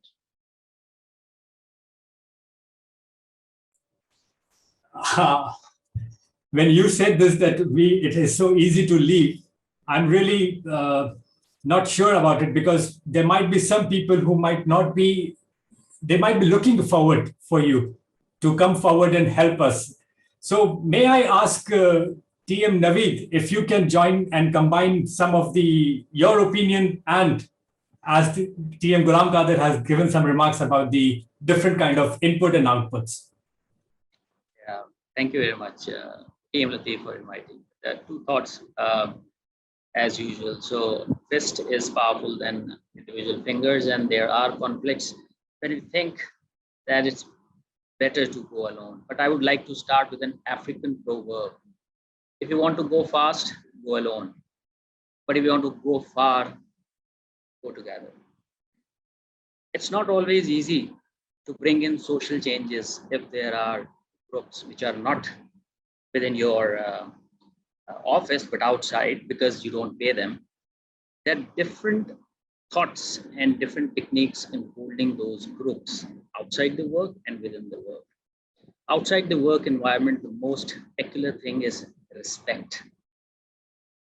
And see if our internal attitudes and feelings are having a bearing that we are putting on that group. So these are two very important characteristics that if each individual within that group recognize, will be able to hold that group together. When we come towards an environment wherein we give paycheck to the people, holding those groups requires empathy. Holding those groups requires transparency, especially in difficult times.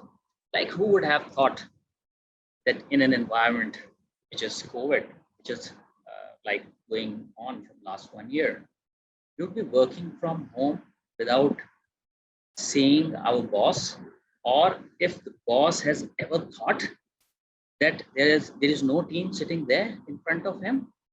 But of course, there are ways and means how you manage those people, because everyone has that problem of uncertainty, what is going on, the pandemic. So yes, at times it felt like, okay, let's go alone, but you can't go far if you want to go alone. That's where I would like to end.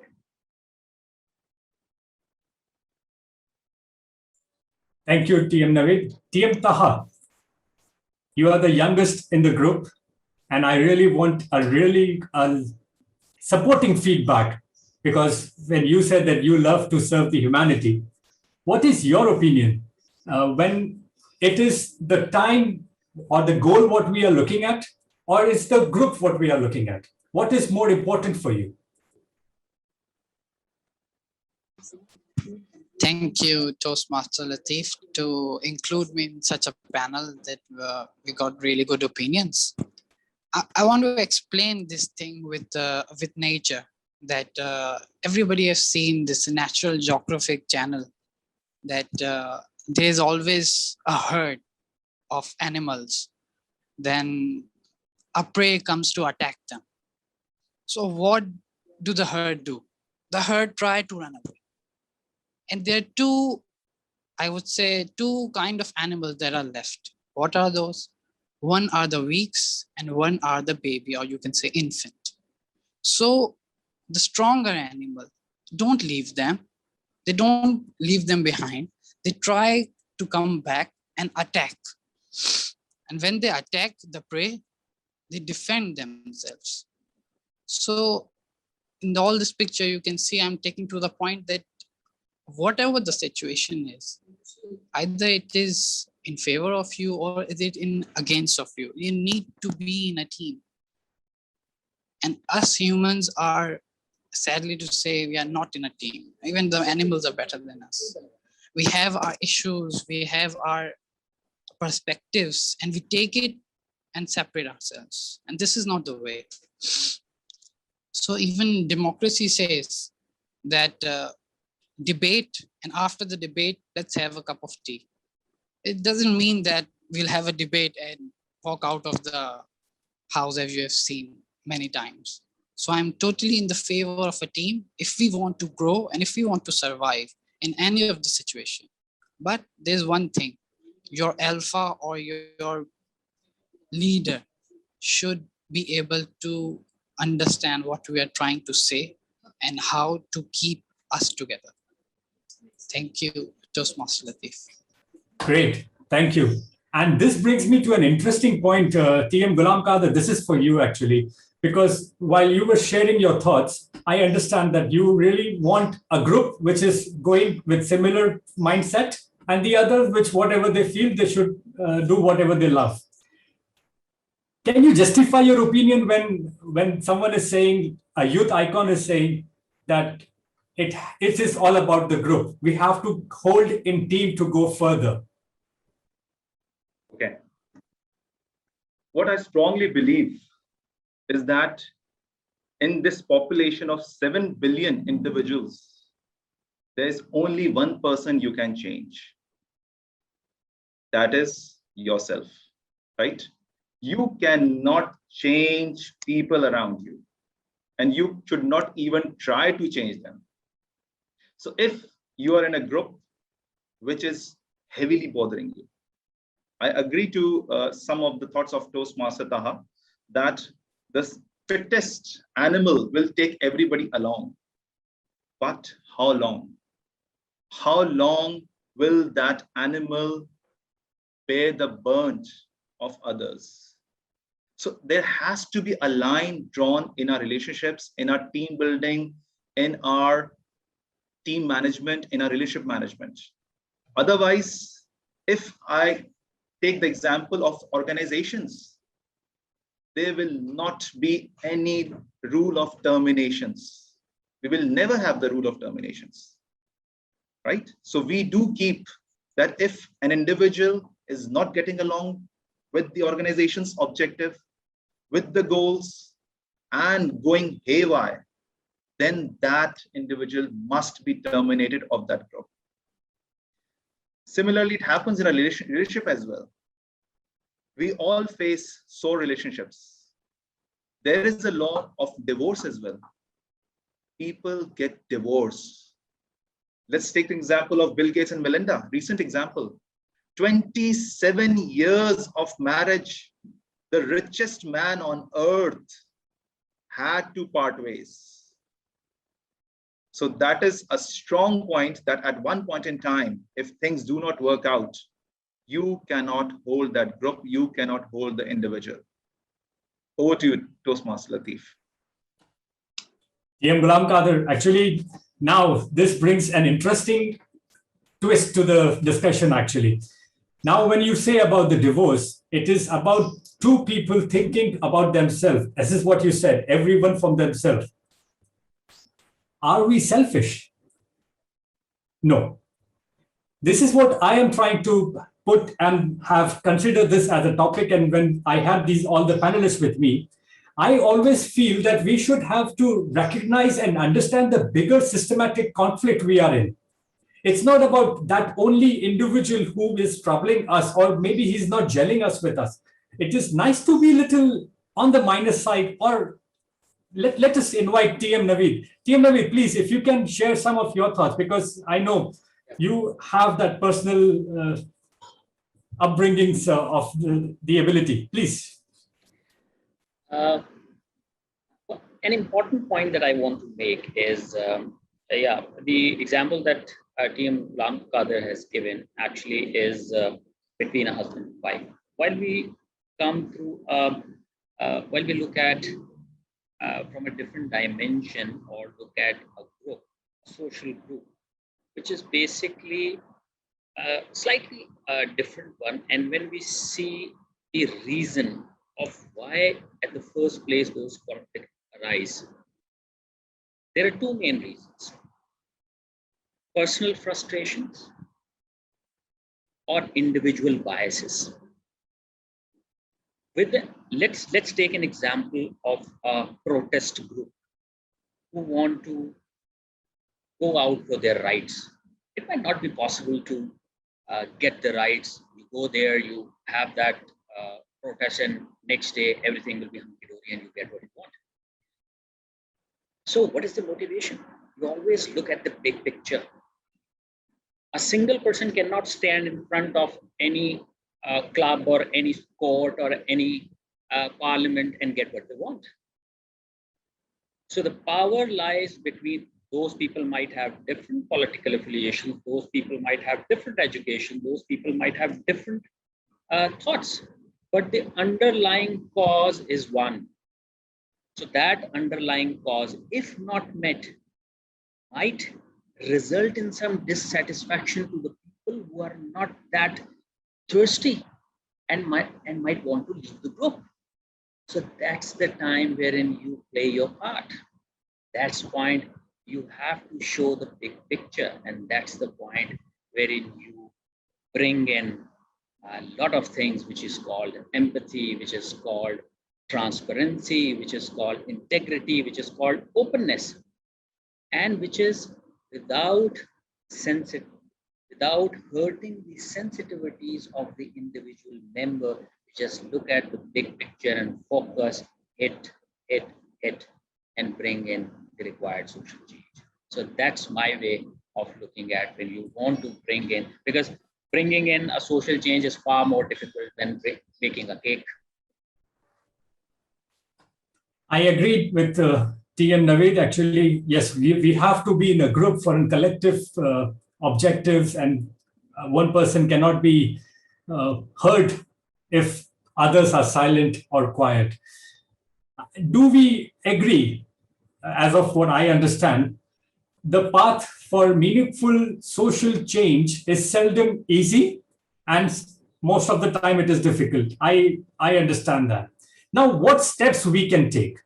I mean, of course, this panel discussion is all about holding our groups together in hard times. So what steps we can take? If I can hear someone like a youth icon, TM Taha, if you can share, what steps we can take? So, talking about the steps, I want to really quote Mr. Ghulam Qadir on the termination point and the divorce point. That the termination point, we can try to at least influence before terminating them. We can try the organization to help them. That what the organization wants. We don't, even I'm being a young candidate and these all being, mashallah, really good achievers. So when we go to an organization, they want us to be, you can say, 27 years of age and 35 years of experience kind of mindset they have. So this will lead to a termination. This will not lead to us staying together. They don't want to invest on us. They want to ourselves to invest on us. And if we cannot do, you may leave. So this, in the animal world, this doesn't happen. They try to support the young or the infant till the end. They don't just run away and leave them. But some animal does that. But the majority of them, they try to be in the group. And in the part of the divorce, that I want to say one quote that if we all know, that there are thousands of wrong things that I do, but try to find out that one thing that you like before thinking or before taking that decision. So these 2 points come in the steps that you ask for, that we need to understand the need, not for just ourselves, but for the others as well, if we want to take them in a group. And we need to focus that if an individual organization of maybe 3,000 people can achieve what a qualified million of people in an organization, if led together, can achieve. You can see the global organizations, but we need to look upon ourselves as well, and the leaders Great. need to teach us upon Yes. this as well. So thank you. In summary, which I understand with TM Hassan, Taha Hassan, he's saying that wherever possible, we should build relationships with one-to-one in person rather than only in the group. So seek to listen and understand. Thank you, Taha Hassan. Thank you for great, valuable feedback. TM Ghulam Qadir, when we are having miscommunication or other difficulties with someone to move forward, what do you value about that person, that other person? Is there any strong messages in the society to learn? Okay, so whenever we are, in short, I mean to say, why an individual is thinking that I have to invest my time towards his development and everything. That way I'm saying. Thank you. Sorry to interrupt. Okay, so whenever we are having difficulties in managing someone, all we need is patience. Patience and time. That is the key. I, on one hand, do agree with the thoughts of Toastmaster Taha that yes, divorce and termination should be the last resort. And there has to be a chain and a series of efforts being done to at least mend the fences. And how we are going to mend the fences? One person will definitely be aggressive, and one person will have to at least show some patience. It is about on a one-on-one relationship while we talk about. So yes, whenever we clap, we use two hands, and it's always happens. We cannot clap with one hand. So at the end of the day, both the hands will matter. You will do your efforts with patience and time to mend the fences, to mend the relationship. That may be a boss or a subordinate relationship. That may be a peer-to-peer relationship. But again, coming back to my point, how long? How long? To the question, what steps we can take? First of all, the communication plays an important role over here. What usually we do in our lives, that we shut down the door of communication. We should never shut the doors of communications.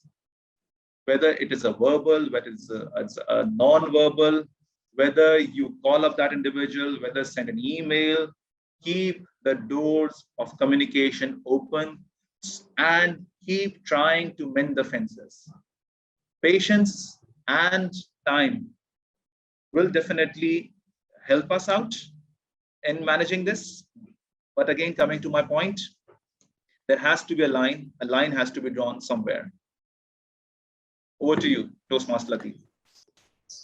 TM Karim, as what I take out from TM Ghulam Qadir, he says we have to practice patience, agree. It has to be a good communication, agree. But now he also talk about you have to be yourself. It's about yourself. So if we show kindness to the parts of ourselves, those parts of ourselves which are struggling for impatience, frustrations, they are scared, maybe for anything, or maybe the urgent work like to be done. If he's not with us, we'll take on someone else. Is it like if we show some kindness to ourselves, can help others also? What is your opinion? I'll generally say that, I respect all the other panelists' opinion, the way TMGQ was saying about how we see there's supposed to be a line. But before communication or before any step you take, I first personally ask myself that this team member, what is the value for this person to me?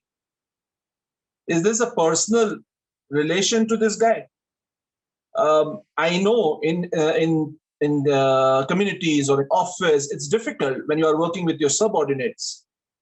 But if any of your subordinate is part of this engine which you are working, so if we take the analogy of the car, if that engine is working with different parts, and if it's a small part, is it of value to me? Do you think that that particular part values to me? If it values to me, then I will have communication. And communication usually needs a lot of inner strength. It needs a lot of inner power.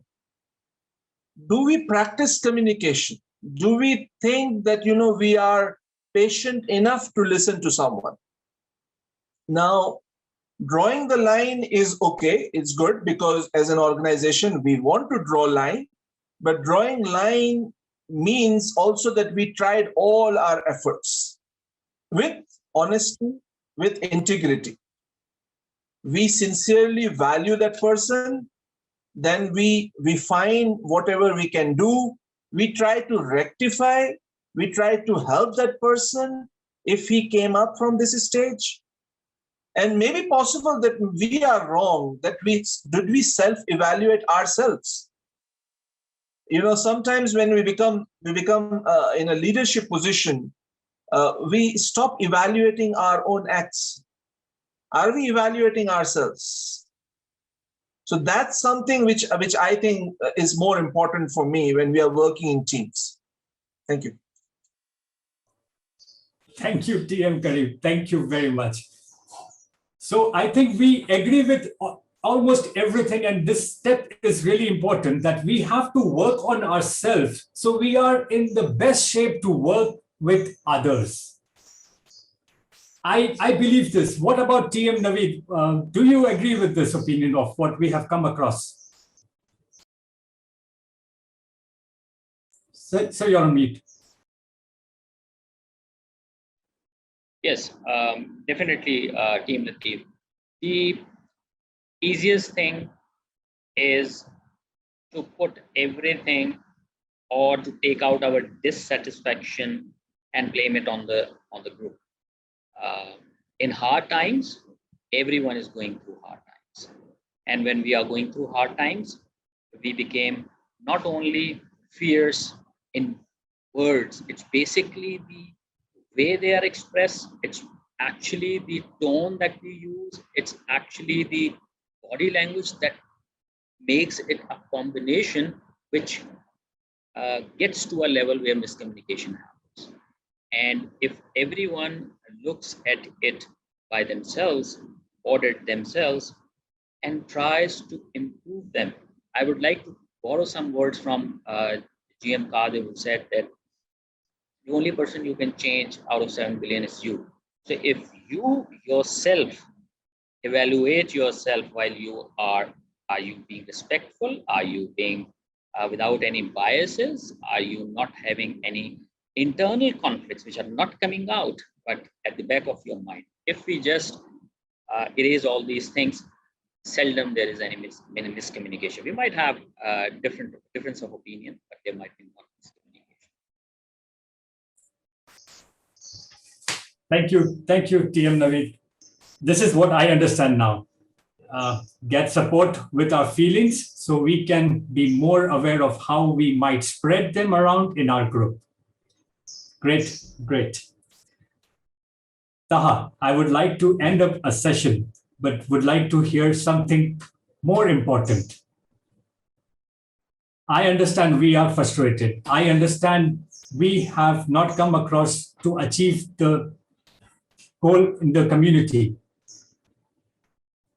Still, can't we delay that project and work on the improvement of the person who is a little bit annoyed with us or disagreeing with us? Okay, I want to tell you this panel something. I don't want to be a religious or taking this aspect to something else. But in the religion Islam, the prophets are sent to the people. They struggle to convey their message. They try for years and years and years. They don't draw the line. They don't stop. They try and try and try. They are going to try. So this nature, which I understand from this, that we have to be together whatsoever. We cannot leave people behind for our personal things that we have tried. We've given them education or whatever. We've given them everything. Now there's a point of line. But at the end, when people don't understand what they're trying to say, there's very, very, very huge consequences that they have to bear. So from the start, we have to try our level best, or not our level best. We have to try, either we like it or not. We have to try to convince them. We have to try to take them in a group, take them in a team. We have to separate and then come back to them again. We don't have to separate and leave. We have to come back to them again. This is missing at this you can say at this century, that we separate and that guy separate again, and that organization have a separation again, and some other separation, and then we are broken into pieces, which is not good.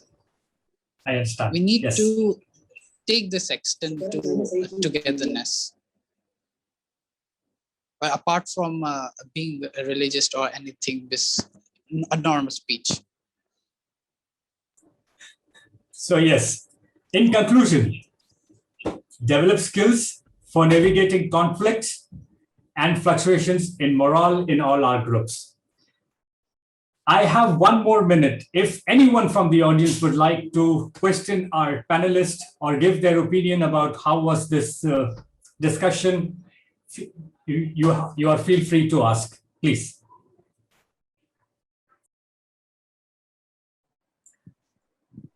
TM Asghar, please, welcome. Well, actually, it's a overall comments, because I don't want to go in detail. Just take not less than 30 seconds.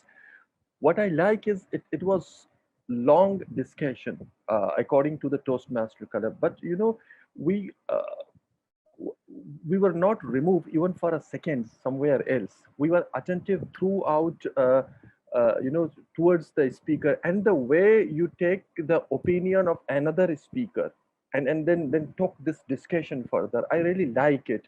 Either it is your attentiveness or you are a professional moderator, you know how to do your job. And then the speaker, while referring each other, it was really, you know, I liked most what the speakers referring each other opinion while agreeing, disagreeing, and coming to their own conclusion. That is from me. GM Latif, I want to add something as well.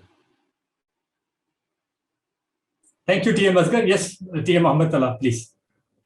Yeah, that was really wonderful to listen to all the participants, and the way you are handling or moderating this session. It's amazing. I've learned a lot. God bless you, and amazing thing. I just want to add what TMGQ was referring to. I have learned in my own personal experience, there are two basic ways to handle the situation. One is logical, and second one is emotional. If I'm not, don't consider me as a bias, but TM Taha, what you were referring was more towards the emotional side, and what the TM Kareem and TM Naveed and GQ were referring, because of their own personal experience of the lives, they were more towards the logical part and the logical thing. So I have learned that the only and the safest way in life to deal with any situation, be it the personal, professional, or any situation, the business, the job, be logical. Be logical. If you are logical, you will answer, you will face the situation, and that will save you. That will save your face as well. That will save you in the longer run as well, because you were logical. That was from my side. Thank you. Thank you, Mahmoud Allah. Timer is showing red. It's only 35 minutes. Okay, so any more further? Anyone else would like to give input to our panel discussion?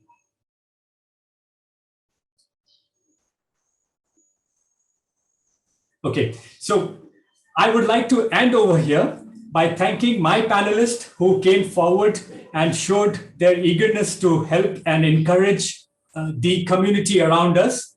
It's all about holding our groups together in hard times. It is very difficult for everybody to live their own livings, I understand, but our frustrations are not for others. We all respect our frustrations and problems, but we do respect others also. Over to you, Toastmaster of the Day, and thank you once again for being such a wonderful audience. Thank you so much, Toastmaster Lateef. That was a wonderful session, and we learned a lot from it. And of course, there are everyone's opinions, and all these opinions I have respect for all of them. And of course, sometimes you have to face togetherness, and sometimes you have to do decisions alone. So that's the way it is, and that's the logical way to say and explain everything. Okay, moving on to the next speech, which will be performed by Toastmaster Noreen Fatma. It is level 4, and the title is Change Management.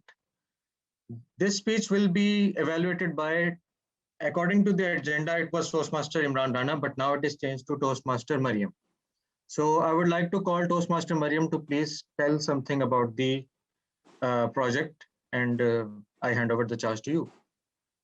Thank you, Toastmaster Sabi. So this is Toastmaster Noreen Fatma's level 4 change management project. And the speech length is 5 to 7 minutes. So basically the purpose of this project is for the member to develop a change management plan and share some aspect of it with the members. So the member has developed a change management plan about any real or any hypothetical change, and that can be from the past, and that can be even a current change that affects a group that the member is a part of. And she basically has to share some specific information about that change management plan. So over to Toastmaster Nori.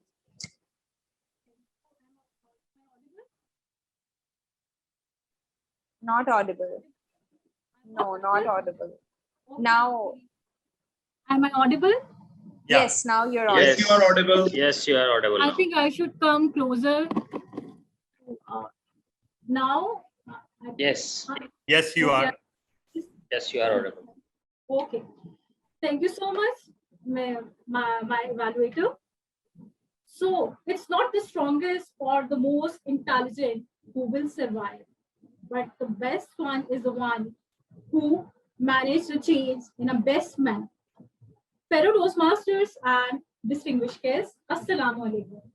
Change, whether it affects an individual or an organization, it presents challenges. And change management is an approach to assist all stakeholders in assessing those transitions and those changes in an effective manner. And a well thought out plan brings an opportunity to all the affected individuals to think about their, to provide them an opportunity to think about best about their current environment and take good actions in order to achieve their desired outcomes. And whenever we observe a change with a perspective of an organization, it will bring some positive changes and it will help us in bringing out, it will help us in ensuring successful transitions to bring the desired outcome and achieve that and achieve in successful execution of that project. And if we manage and if a change is well planned or well managed, it saves time, energy, and it brings strong confidence of every stakeholder that are being affected by that transition.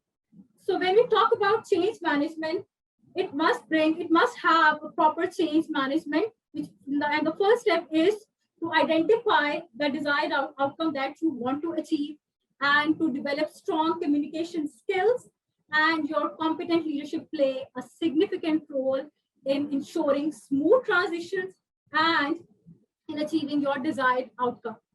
Now, let me share an example from my professional life.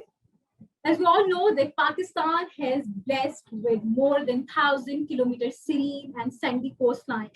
And we have different potential coastal tourism sites on the provinces of Sindh and Balochistan. And we have to, if we develop these projects, we can do wonders, and we can play, this sector can play a significant role in Pakistan national economy. So being a maritime researcher and subject matter expert on maritime and coastal tourism, my organization appointed me as a focal person in a federal government project under Pakistan Tourism Development Corporation for the promotion of tourism in the country. This project was divided into 2 phases. And after, I think we completed the first phase of the project successfully in 3 years.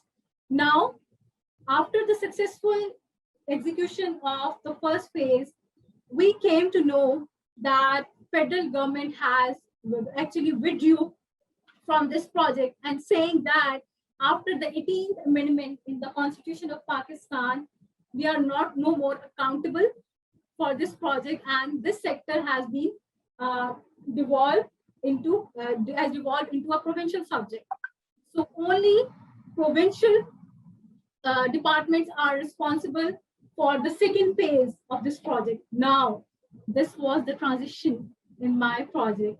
At first, I was shocked and worried that how this project will be completed and how I will be able to run smooth transition in order to achieve and to complete this project. But I took some time and developed a change management plan. Firstly, I identified all my relevant provincial tourism stakeholders, which were Sindh Tourism Development, Balochistan Coastal Development Authorities, some Navy officers, and Pakistan Environmental Protection Agencies as well. And after identification of those relevant stakeholders, I developed a strong communication plan considering the logical evidence and some strong points which will help me in order to convince those provincial officials to further start the second phase of the project. We had regular meetings with these provincial officials. At first, they didn't show interest in the project and said, what's the significance of this project? Why we should continue this project? So after thinking, after I shared my communication plan with them and I shared the historical background and significance of that very project.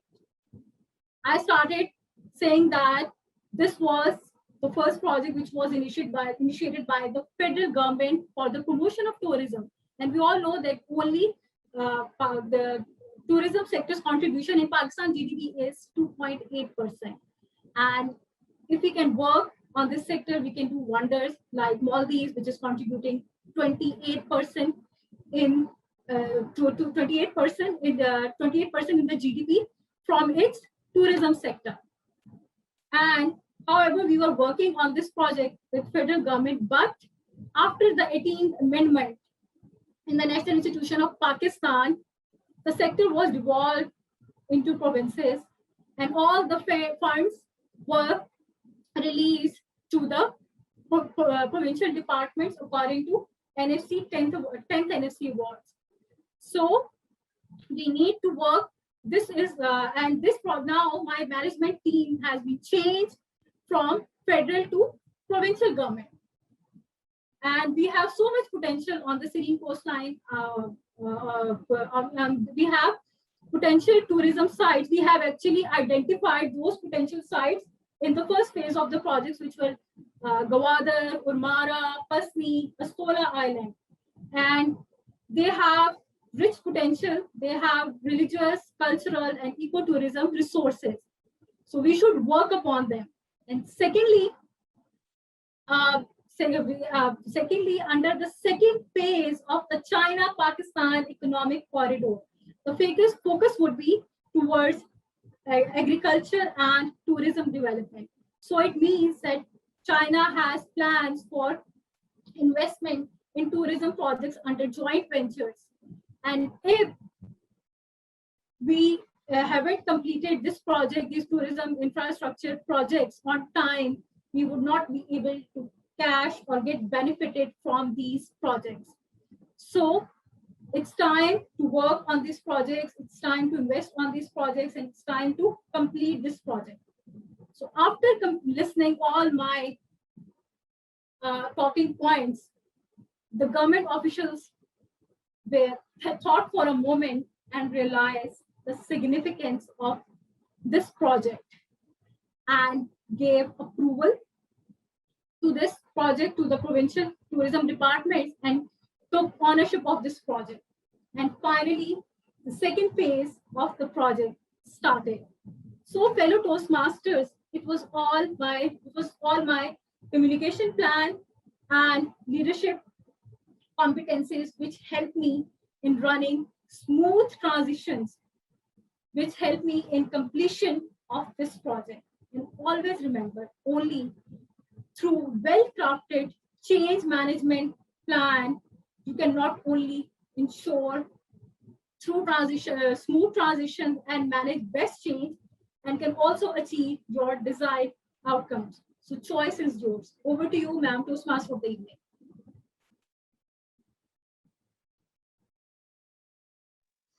Again, a very informative speech. And of course, I am a technical guy, but learning management is one of the hardest things that you have to do as a professional.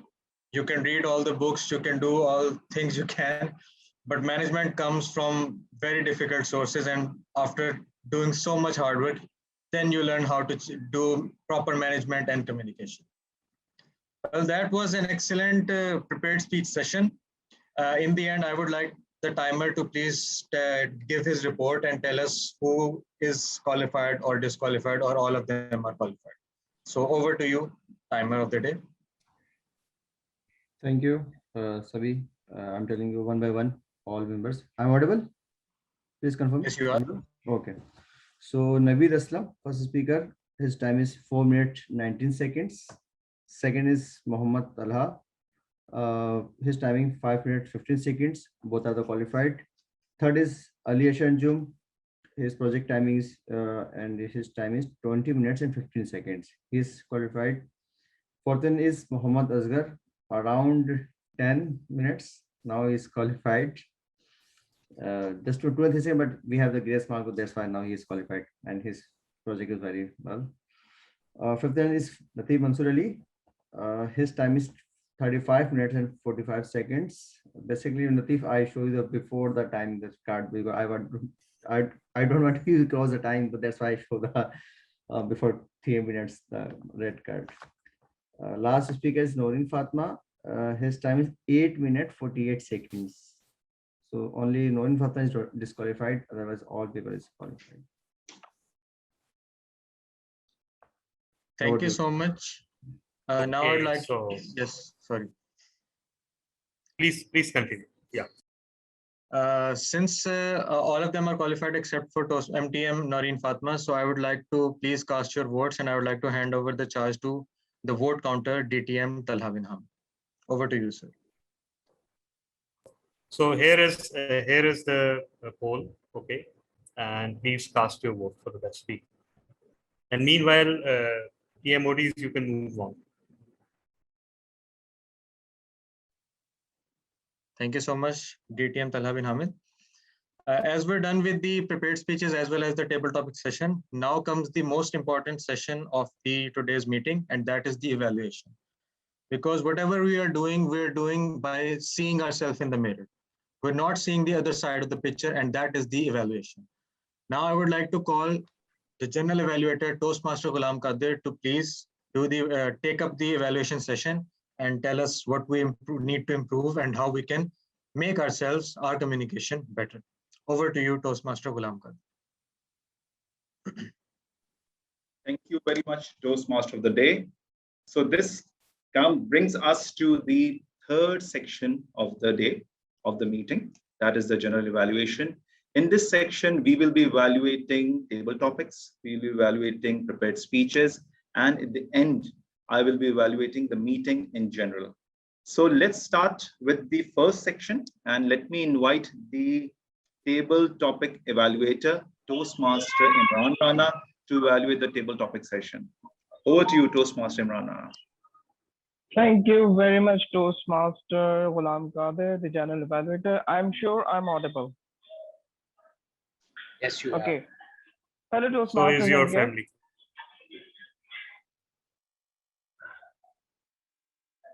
So do you want me to mute my No. I know you can't. So go ahead. or kill my family?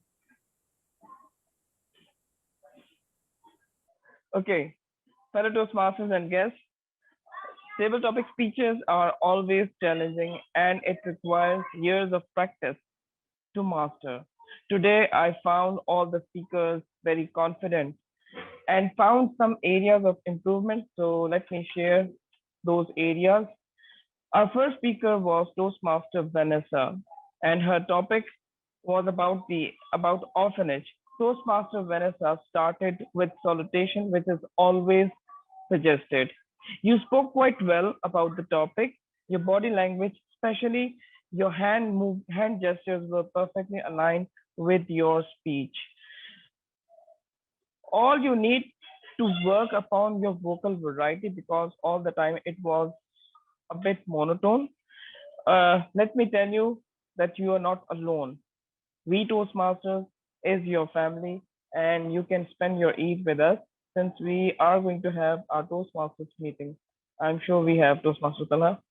So overall, it was an amazing speech, and we thoroughly enjoyed. And then we have Toastmaster Muhammad Talha. Eat at home or outside. It is suggested to start with salutation. You started with statement that Eid should be spent at home, and you provided some really good benefits, so some really good suggestions.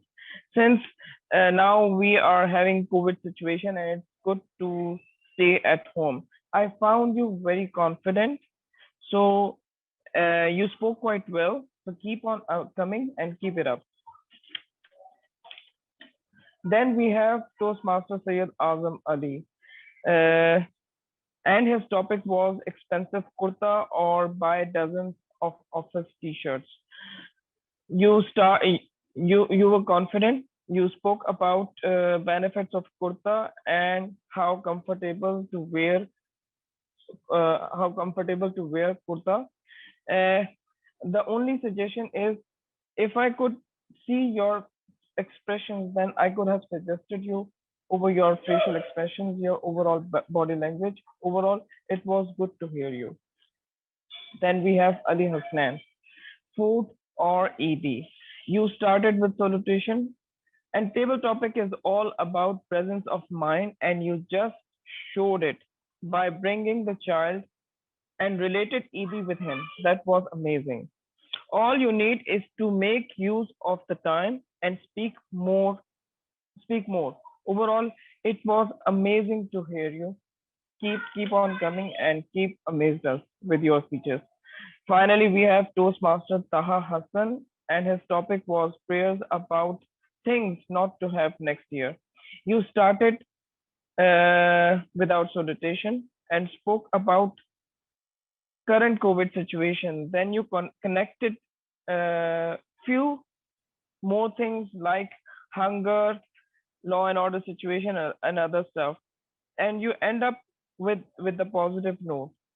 All I want you to, if I could have seen your expressions, then I can only suggest on that. Overall, it was a good speech. And I have a few suggestions for our table topic master today. Toastmaster Wajahat, you selected an amazing topic.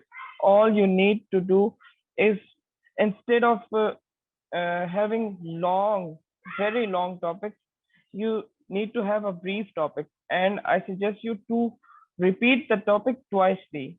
I observed that sometimes you were repeating twice and sometimes you were not repeating the topic twicely. So it was good and good to see you doing Big Four role. So keep it up.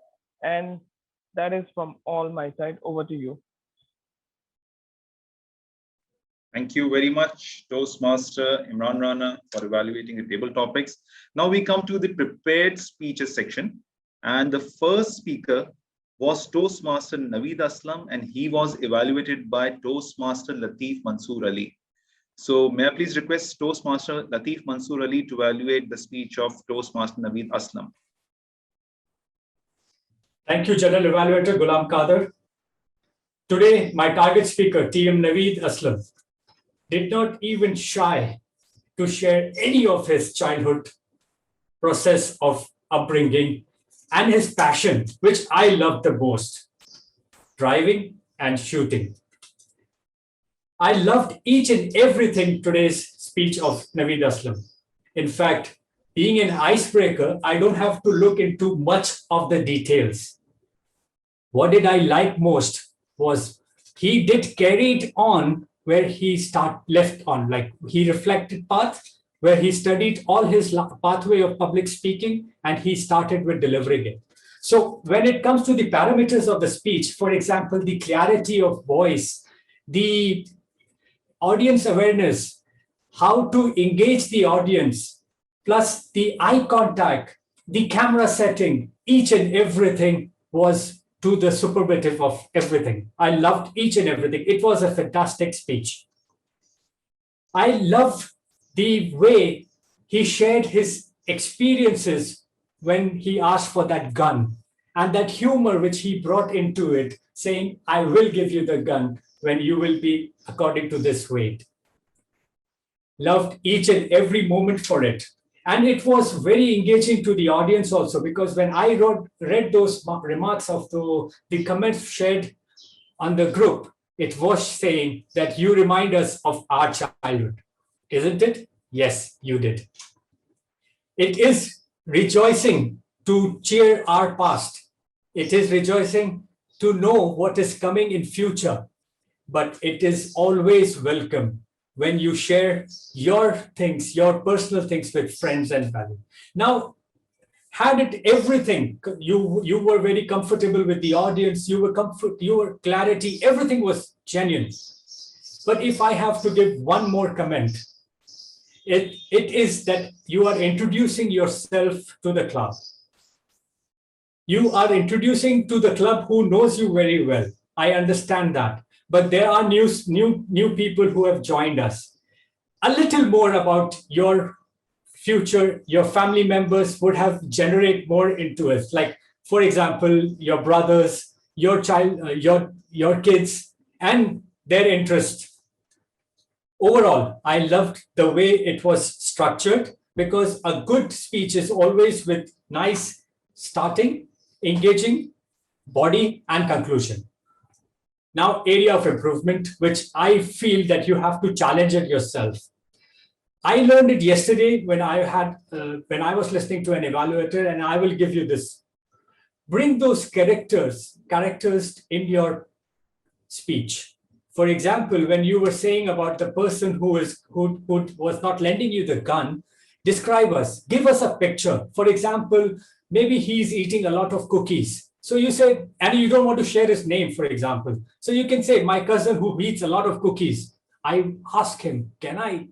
So we will have those pictures that, yes, he might be having a lot of cookies. It will give us a little bit of joy also and believe in that character. Overall, it was, I don't have to look much into it, but I found everything. A good speech with humor and interesting end. Good luck for following speeches and your pathways. Thank you. Over to you, General Evaluator. What a lovely evaluation, Toastmaster Latif Mansoor Ali. So our next speaker was Toastmaster Muhammad Talha, and he will be evaluated by Toastmaster Muhammad Asghar. Over to you, Toastmaster Asghar. Thank you, General Evaluator. We all welcome Muhammad Talha in his icebreaker. Muhammad Talha is coming basically from Quetta. Balochistan is also my province. We share the same province, but the similarity ends there because 3 years ago, I was disqualified in my icebreaker. I could not stand there for 2.5 minutes. So that is really great. And you introduced yourself, and you largely grabbed our attention as soon as you start your speech. You mentioned Quetta. This was a personal, attachment. But the second attachment is about restaurant. We never faced experienced like marshmallow one. But when you say restaurant in the month of Ramzan, you diverted towards the foods and the things started to derail.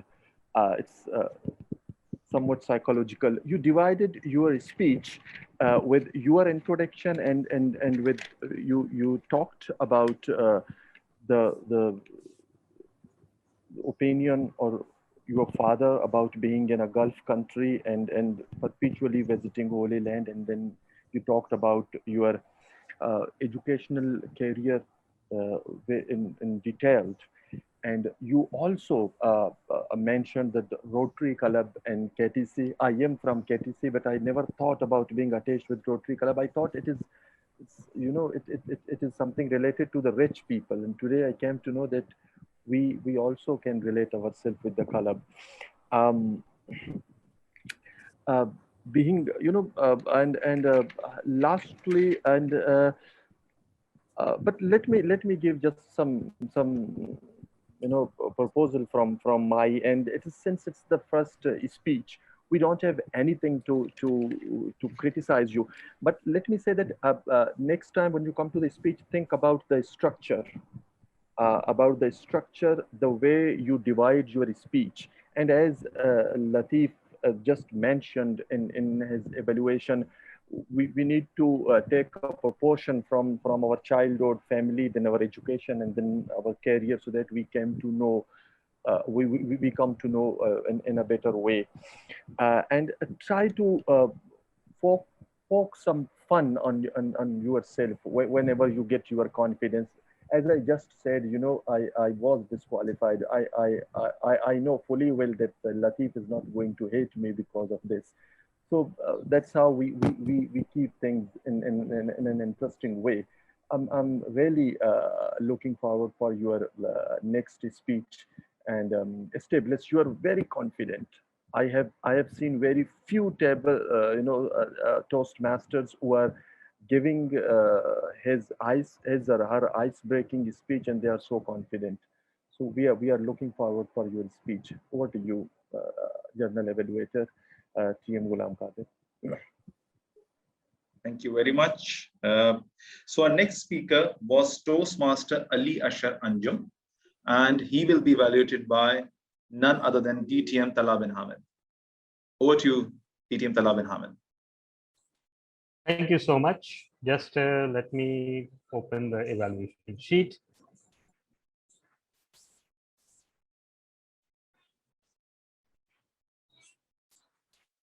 Can everyone hear me?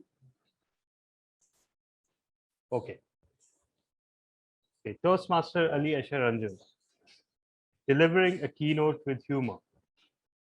I believe it is obscenely unfair that I have to evaluate this speech in 2 to 3 minutes. It is next to impossible.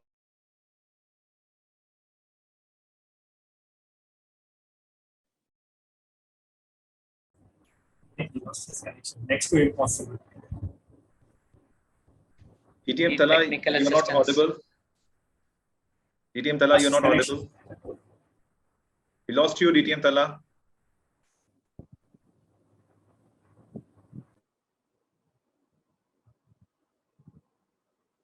I mean, the way he's stuck up is really interesting. Just see him now. Enjoy him. I'm rather enjoying it.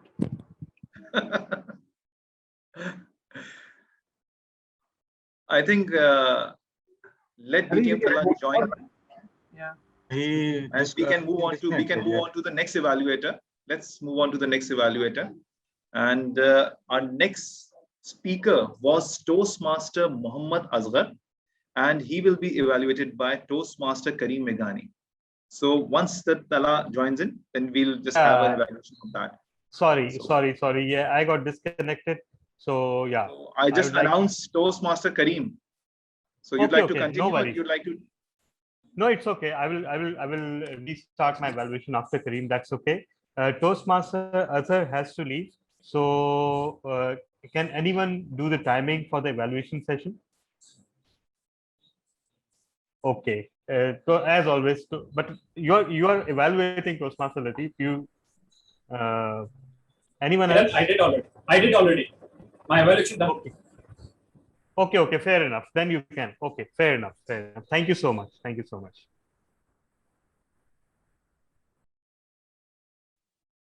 So over to you, Toastmaster Kareem.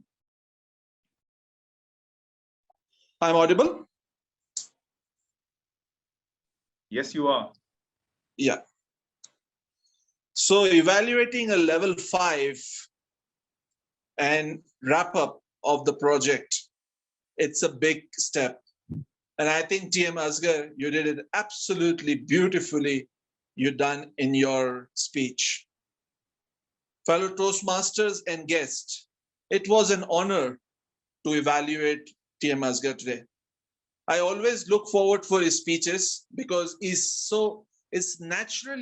always smiling. And whenever he's saying any sentences, it makes us feel so comfortable. We feel so nice about him. And the way he was wrapping up his speech, that was fantastic. He started his school. I think he missed his salutation. Probably if I miss it, so I'm sorry for that. But I think I didn't hear the salutation. But then he started his school examples with his English language teacher and how Toastmaster journey helped him to come out from that kind of anxiety what he was facing in the school. And then how Toastmaster affected his life. The way he presented it, it made me more motivated to come to Toastmasters. And I really feel personally motivated to go on more paths, to go further from this journey. TM Asghar, I think you did absolutely beautifully, summarized your life story. You gave us motivation. You told us that we can learn from this whole Toastmasters, what we can learn as improve ourselves. I think something to improve from your last speech from this pathway is probably a better conclusion. I think you got little confused when you didn't complete your 10 minutes. I think you're just about to be 10 minutes and you missed your conclusion. I would see if a better conclusion, it would be perfect. And I think, or in any case, you did all your speeches of your level 5 speeches. That's wow. It's a wow moment. So congratulations. And I would like to ask every one of us to applause for you. And it's a wonderful achievement. And I wish you all the best for your future pathways. Over to you, General Evaluator. Thank you, Toastmaster Kareem. Now let's come back to the evaluation to be done by DTM Talha of the speaker, Toastmaster Ali Ashar Anjum. Over to you, DTM Talha. Thank you so much. So, Toastmaster Ali Ashar Anjum, as I was saying, your speech reminded me of 2001: A Space Odyssey. In one movie, it goes through the entire history of human race and into the future and through the entire universe. And you did that during your keynote. I don't know how you managed it. I can't see the game. I mean, I'm astounded and amazed and completely befuddled by what must have been going through your mind while preparing for the speech and delivering this speech, because the connections that you made, the flow that you achieved, and the sequence of thoughts and philosophies that you knitted together so beautifully defies explanation, honestly speaking. You started small and you started with an audience question, innocent enough, but then your speech developed into a scathing critique of your own generation. And that's one of my favorite topics, criticizing millennials and post-millennials. So I was in heaven. But jokes apart, you presented some astounding lines of thought, which made us all think, and I believe that will keep us thinking for weeks to come. You started the keynote in a very proper manner by introducing yourself and then asking the audience a question. You had superb gestures and flow today. You showed us positive side of technology. You were refreshingly blunt. The way you played around with the loves Mahajar, potentially a very, very phosphorescent and volatile sticking point, and the way you lightened it all up and the way you may have fun with it, it's truly, truly, truly outstanding. Congratulations on that. You also flirted with a lot of other dangerous topics without veering into being offensive or hurtful. Again, you deserve congratulations on that. You used some great words: hard work, effort, dreams. You used humor, and again, during your entire speech, the audience had a smile on their faces, and that's one of the indication that you achieved your purpose of delivering your message with humor. You said some absolutely incredible phrases. For example, we are as good as we are. An amazing point about Mr. Bean, because I feel that's the saddest show on television, and you just confirmed that. So your power of observation and the way you brought your field and your education into your speech, again, absolutely incredible. Just few improvement areas. You had some slight pauses and hesitation in the start. Later it improved. Then sometimes I felt that your emotions got the best of you and you had to struggle to express them. Slight lack of vocal variety, and the ending was slightly anticlimactic. But overall, other than those improvement points, you achieved the project targets incredibly well. Congratulations to you, and over to the general evaluators. Thank you very much, DTM Tala. So the next project was done by Toastmaster Latif Mansoor Ali. It was a panel discussion, and he will be evaluated by DTM Shahrukh Shahnawaz. Over to you, DTM Shahrukh Shahnawaz. Thank you, General Evaluator. I hope I am audible. Am I audible? Yes, you are. Okay. So, Toastmaster Latif Mansoor Ali, you presented your project, Presentation Mastery Level 5, elective panel discussion. And the purpose of this project was to basically for you to apply your skills as a public speaker and leader to facilitate the panel discussion. The topic was very relevant. We all were engaged as audience and also as panelists. Your opening was great. You grabbed all our attention. Your introduction was on the spot. We all knew what to expect from the entire discussion which was going to be coming up next.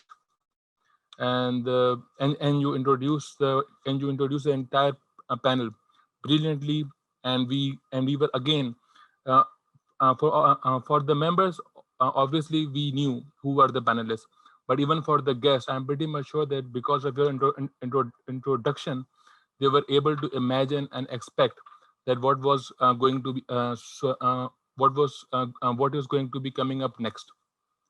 You set the tone brilliantly, and you keep the panelists on topic, which is again a great challenge. Discussion was smooth.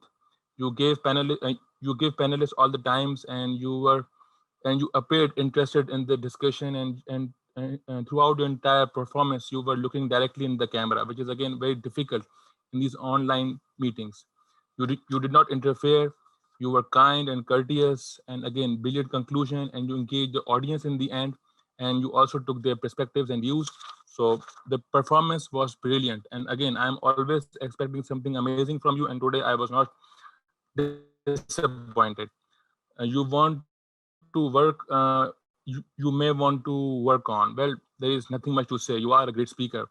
And we were expecting some controversy, and you were present, and you were asking from the panelists to give their supporting feedback.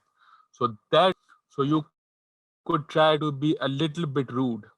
That is expected from you, according to this project. There are very few moments in our Toastmasters history that we are expected to be rude, and this is one of them.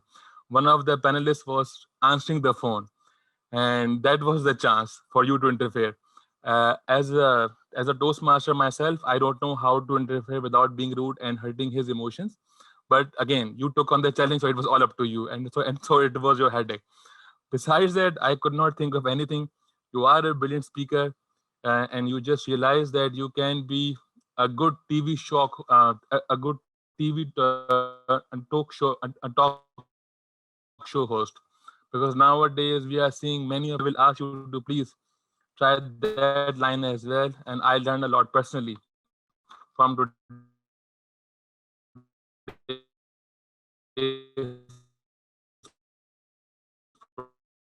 project, working in a professional environment or in a jungle environment, or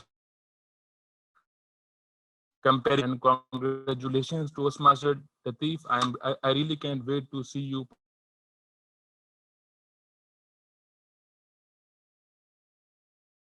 perform your next project very soon. Congratulations. Back to General Evaluate. Thank you very much, DTM Tala. So our last speaker was Toastmaster Noreen Fatma, and she will be evaluated by Toastmaster Mariam Arif. Over to you, Toastmaster Mariam Arif. Okay, so this was about a change management plan by Toastmaster Noreen. And I do feel that, yes, it did tick all the boxes in that regard, because she did manage to successfully highlight and share us the relevant information and the details about her change management plan. What I really liked throughout her speech were the transitions that she made. First of all, she was very careful about the audience awareness, and she made sure that she did not just directly dive into the change plan. She made sure that she introduces her organization, herself, her post into that organization, what it actually does, and then share that relevant information plan, and also tell the audience that why that change was needed at the moment, and then share us all the details. She also managed to share the statistics with us, the facts with us about how there's 2.8% tourism in our economy and in Pakistan, and how Maldives has 28% of it. And she somehow also managed to convince the audience that the change she was trying to bring was very necessary, and tried to create a sense of urgency. And I also like how she then moved towards the last part of the speech and made a call for action, and also and ended with a beautiful piece of advice. And it was a very interesting speech, and I was hooked to the speech from the beginning till the end. So a good job done on that. Moving on towards the areas of improvement where you can actually improve and make it even better and more impactful is that first of all, you can change your camera angle and suit it to an angle where your frame doesn't cut off some part of your forehead so that you are properly in the frame. Secondly, in the beginning of your speech, I thought that you did look a bit confused, and twice you did look towards the floor. I'm not sure if that was to refer to the script or it was because you got confused, but then it was a bit distracting, but then you eventually did get hold of it. And for the rest of the part, the eye contact was there. You were very confident, you were very clear throughout your speech. But I do feel that memorizing your script and practicing a bit more would help in overcoming these points of improvements. Moving on towards the third part that I would like to add in the area of improvement is that how can you create more drama? That is by adding more gestures, more vocal variety, and more expressions and meaningful movements. Like you were in the center throughout your speech and there was room for dialogues. Like when you said that it did wonders, you could have given a smile and paused. When you said that it devolved, you said you were shocked and worried, but that should also reflect in your expressions. When you said that they did show interest, but then they questioned you, so you could have added those dialogues of those government officials when they asked you, what is the significance, or why should we continue it, and also bring some vocal variety. So that is where you can improve. But all in all, it was a very good speech, very interesting, and did definitely highlight the change management plan that you made. Over to the general evaluator. Thank you very much. Now this concludes all the evaluations. So timer, has everybody qualified so that we can float the poll? I started with TM Kareem, TM Talha, TM Shahrukh, and TM Mariam. Yes, all are qualified. All are qualified. But unfortunately, Toastmaster Latif, you are not qualified. Ramadan, I'm so sincere. You exceeded your time by 10 seconds. So unfortunately, your name will not be part of the poll.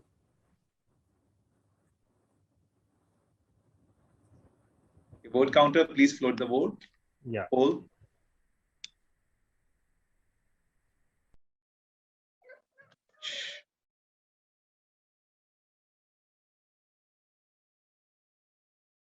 Okay, now it's time for the roll holders to give their reports. So let's start with the word master, and the word master was the DTM Talha bin Hamid. Can we please have your report?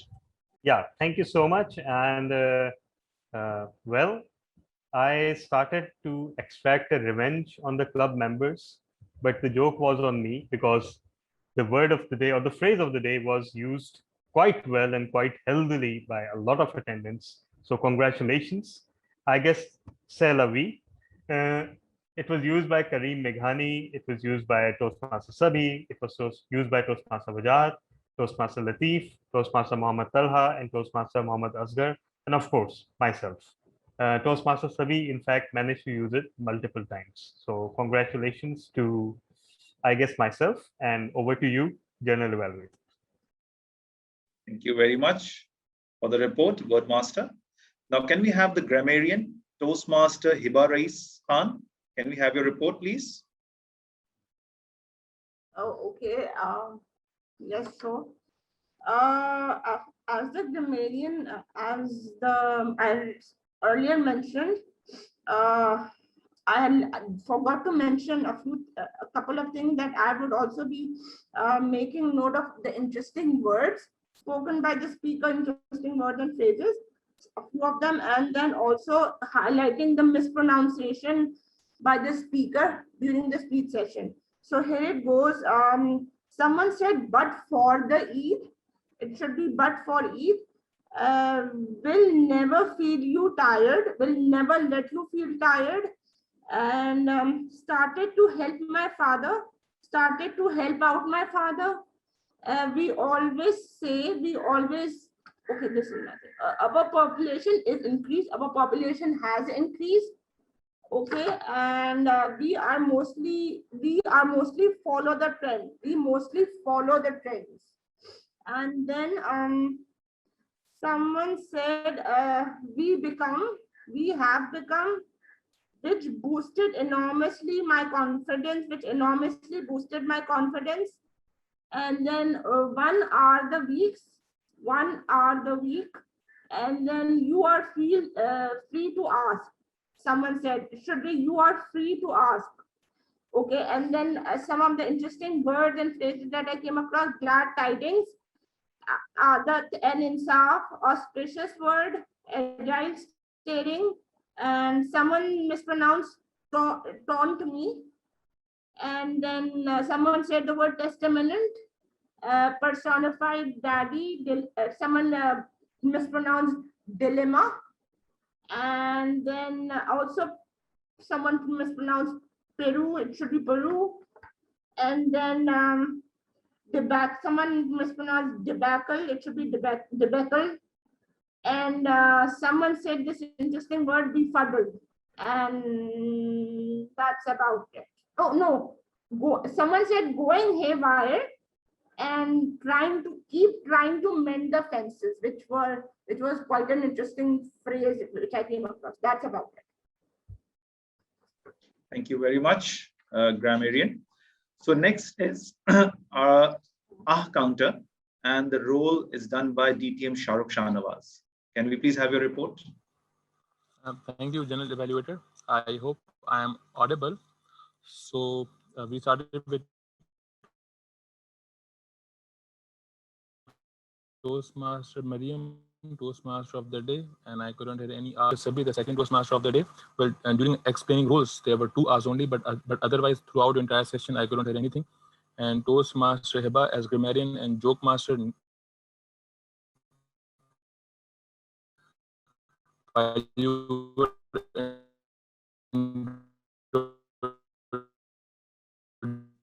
You are breaking up, DTM Shahrukh.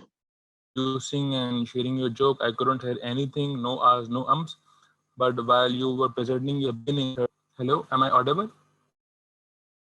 Yes, you are. Yes, you are now. Hello, am I audible now? Okay. Yes, DTM Shahrukh, you are audible now. Okay, so can anyone tell me where did I, at what point I got disconnected? You were doing the evaluation of our counter for the Toastmaster of the days. Okay, so Toastmaster Mariam, I couldn't hear anything, no ahs, no ums, no filler word. Toastmaster Sabi, while you were explaining the rules, I only noticed 2 hours. Besides that, throughout the entire session, no ahs, ums, or filler words. Toastmaster Heba, you were the grammarian and the joke master. Couldn't hear anything when you were introducing yourself, but I did hear 2 hours when you were presenting your report. Toastmaster Azhar as a timer when you were explaining your roles and when you were presenting your report. And during the sessions, I couldn't hear any ahs, ums, or filler words. Toastmaster Taha, the text host, you were explaining your role and you were using and you know quite a lot, so that can be avoided. Toastmaster Wajahat, you brilliantly use pauses in your speeches, and when you were as a filler word, so that can be avoided. Toastmaster Vanessa, I couldn't hear anything, no ahs, no filler words. Toastmaster Talha, as the table topic speaker, you were using and, but besides that, I couldn't hear anything. Toastmaster Taha Hassan, great use of pauses. Toastmaster Azhar Ali, great uses of pauses, but you also used so as a filler word. And then we had Toastmaster Ali Hassan. I couldn't hear any but his speech was also very short. So coming to the prepared speakers, we have Toastmaster Naveed Aslam. Great use of pauses, brilliant use of pauses and transitions, amazing.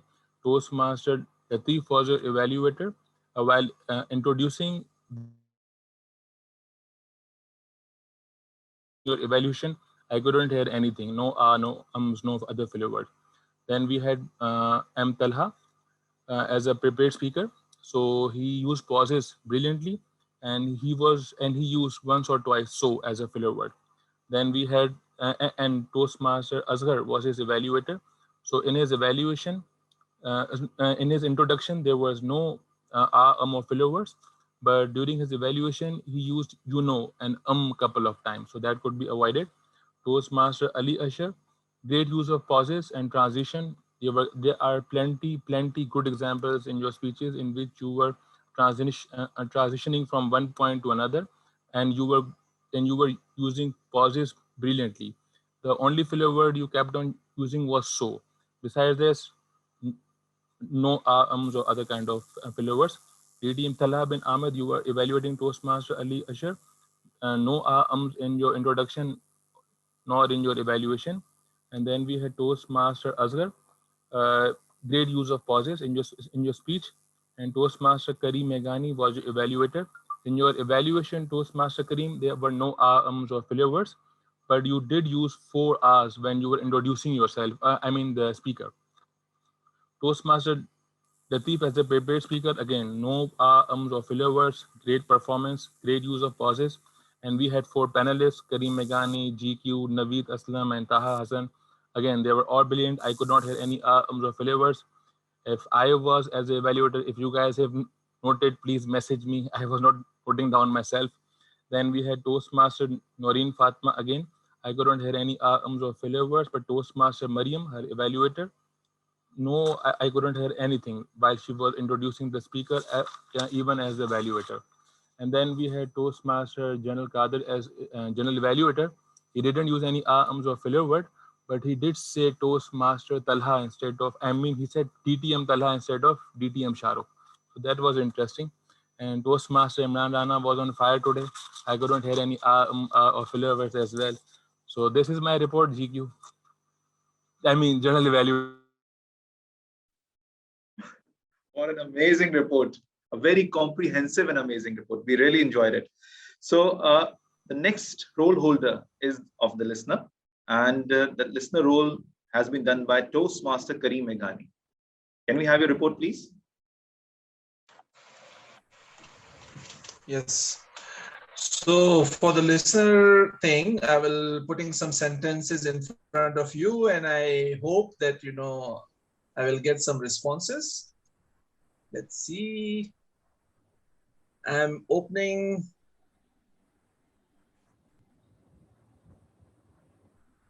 Sorry. I want to see everyone, just minimizing this screen. I think for this, everyone should turn on their videos and unmute themselves. Okay. He was stuck in a vicious cycle. Only Toastmaster Asghar. Asghar. Toastmaster Asghar. I think it's MTM Hiba Rice. Asghar also used it. I think it's Hiba. Hiba Rice. Hiba, TM Hiba. Yes. I was paying attention. 90% of Pakistanis have only one relatives.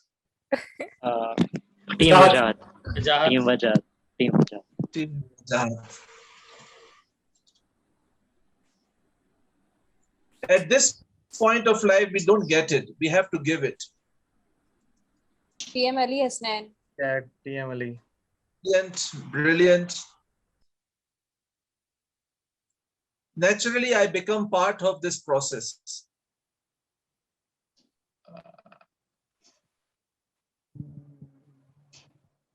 TM Asghar.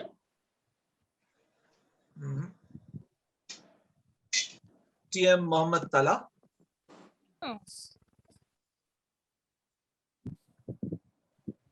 Protect the Mahajir label.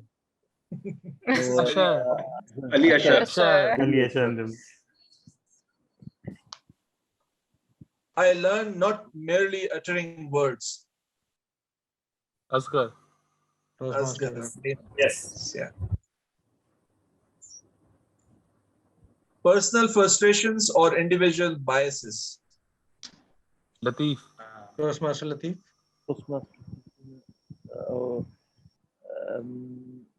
Naveed Aslam, if I think. Naveed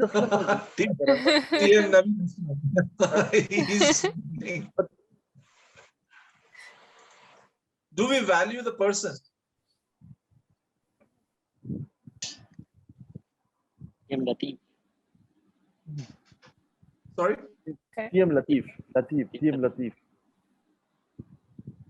It's myself. Oh, yeah. Choice is yours. TM Noreen. TM Noreen. That was a punching line. Both options are good for me. Oh.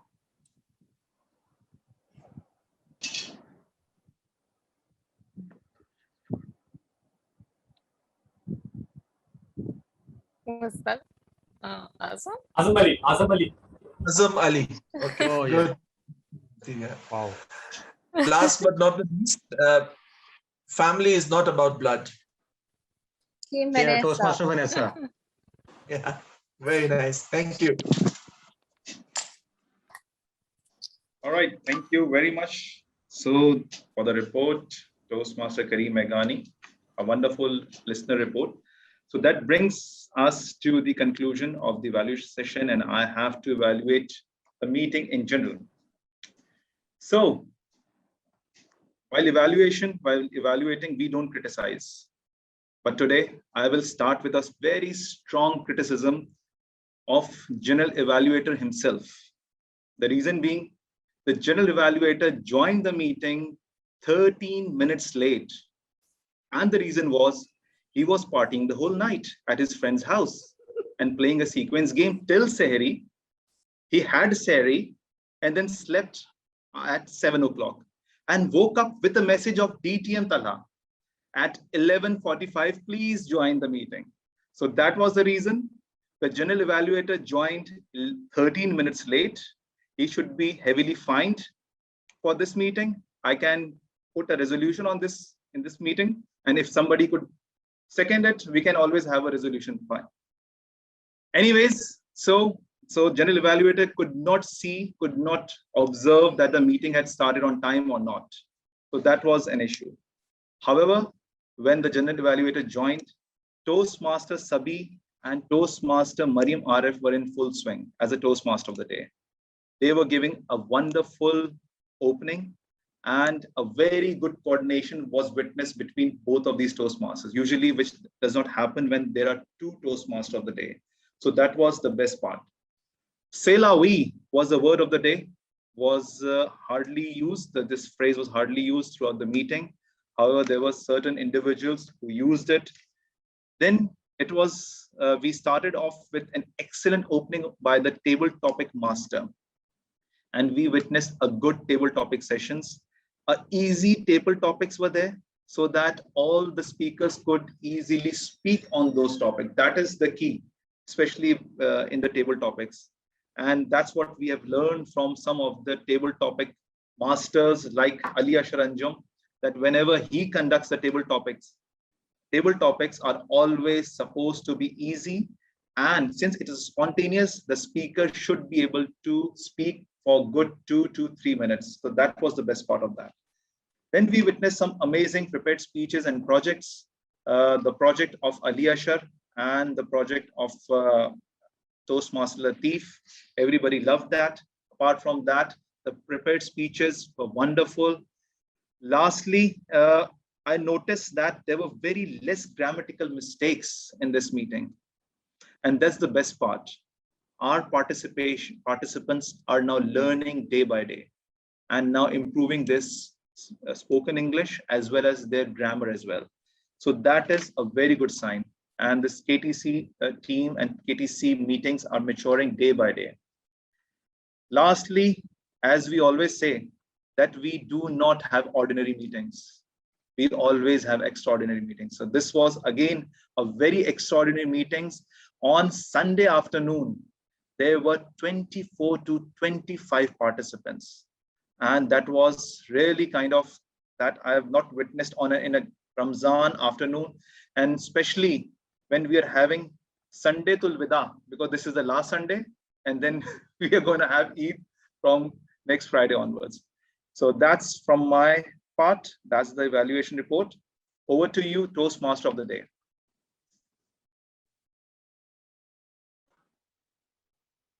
Thank you so much, Toastmaster Ghulam Qadir, for effectively evaluating the whole meeting and for giving a very concise evaluation, general evaluation about how the meeting went overall. Thank you so much. It was indeed a very wonderful and memorable session. And this experience was a new experience for me, not the Toastmaster of the day, but having two Toastmasters of the day. At first, I was reluctant to do it because I wasn't sure about how we'll coordinate with each other. And one thing that I was really worried about was that since we're doing it on Zoom, I thought that we would rather overlap each other, but that did not happen at all. And it was a good experience. It was a new experience. And it was a wonderful session. Definitely it was. From the table topic session to the prepared speeches, where we got a chance to hear inspirational stories, as well as panel discussions, as well as lessons that we can take for our whole lifetime in this prepared speeches session. So it was an amazing session. And with that said, I would also like to give a call for the votes for the best, for the big four, for which we have the following roles. We have two Toastmasters of the day, Toastmaster Sabi and me, the table topics master, the table topics evaluator, Toastmaster Imran, and the general evaluator, Toastmaster Ghulam Qadir. Please vote for the best big four.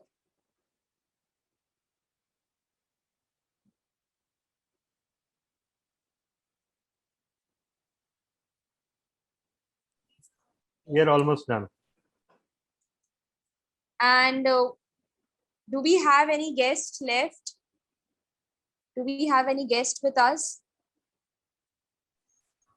I don't think so. Yes, I also don't think so. Who is Mr. Waqar, But- Mohammad Waqar Saeed? Can I see Waqar someone? Saeed. Yeah. Can we request him, Mariam, for Okay, yes. Okay, so guest Mohammad Waqar Saeed, are you here with us? Yes, I'm here. I just joined. I was busy Okay, somewhere, and I just came to know that something going on. So is this your first meeting, and how did you get to know about Toastmasters? No, I am a member of Century Toastmaster Club. Mr. Sabi Tariq is our member. So I just joined. Okay, you just joined. Okay, no problem. Next time you can join us in our regular meetings, which is held every Wednesday.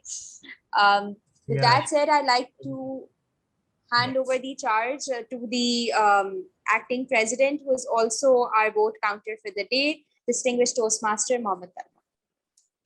Thank you PTM so much. Talha bin Hamid. Thank you so much. Thank you so much. So once again, as our general evaluators say, we try our best to have an ordinary meeting, but we fail every time. So today, for me personally, at least, and the beautiful part is that it's something different for everyone. For me, at least, it was seeing my college after all these years, after 27 years, as shown by Toastmaster Mohammed Talha. It was the speech by Toastmaster Ali Ashar Anjum. It was the speech by Toastmaster Muhammad Asghar. It was a panel discussion. I don't know. It was an extraordinary table topic session for a debutant table topics master. So again, I cannot be more grateful and I cannot be more appreciative of you all. Just to get through this portion quickly, first of all, in case you're wondering that if the meeting was so smooth and without any breaks and without any delays, how come it's 3:20 and still it hasn't ended? The small answer is that you've all been tricked into attending a speakathon, because the speech length today was equivalent to 12 or 13 speeches. Although on the agenda there were only 6 speeches, so congratulations. Secondly, let me just announce the results. So first of all, the Best Speaker Award, and that goes to Toastmaster Mohammad Asghar. Congratulations. Best Table Topic Speaker Award goes to Toastmaster, who is pretending not to listen and not to care, but Toastmaster Vanessa Herrera.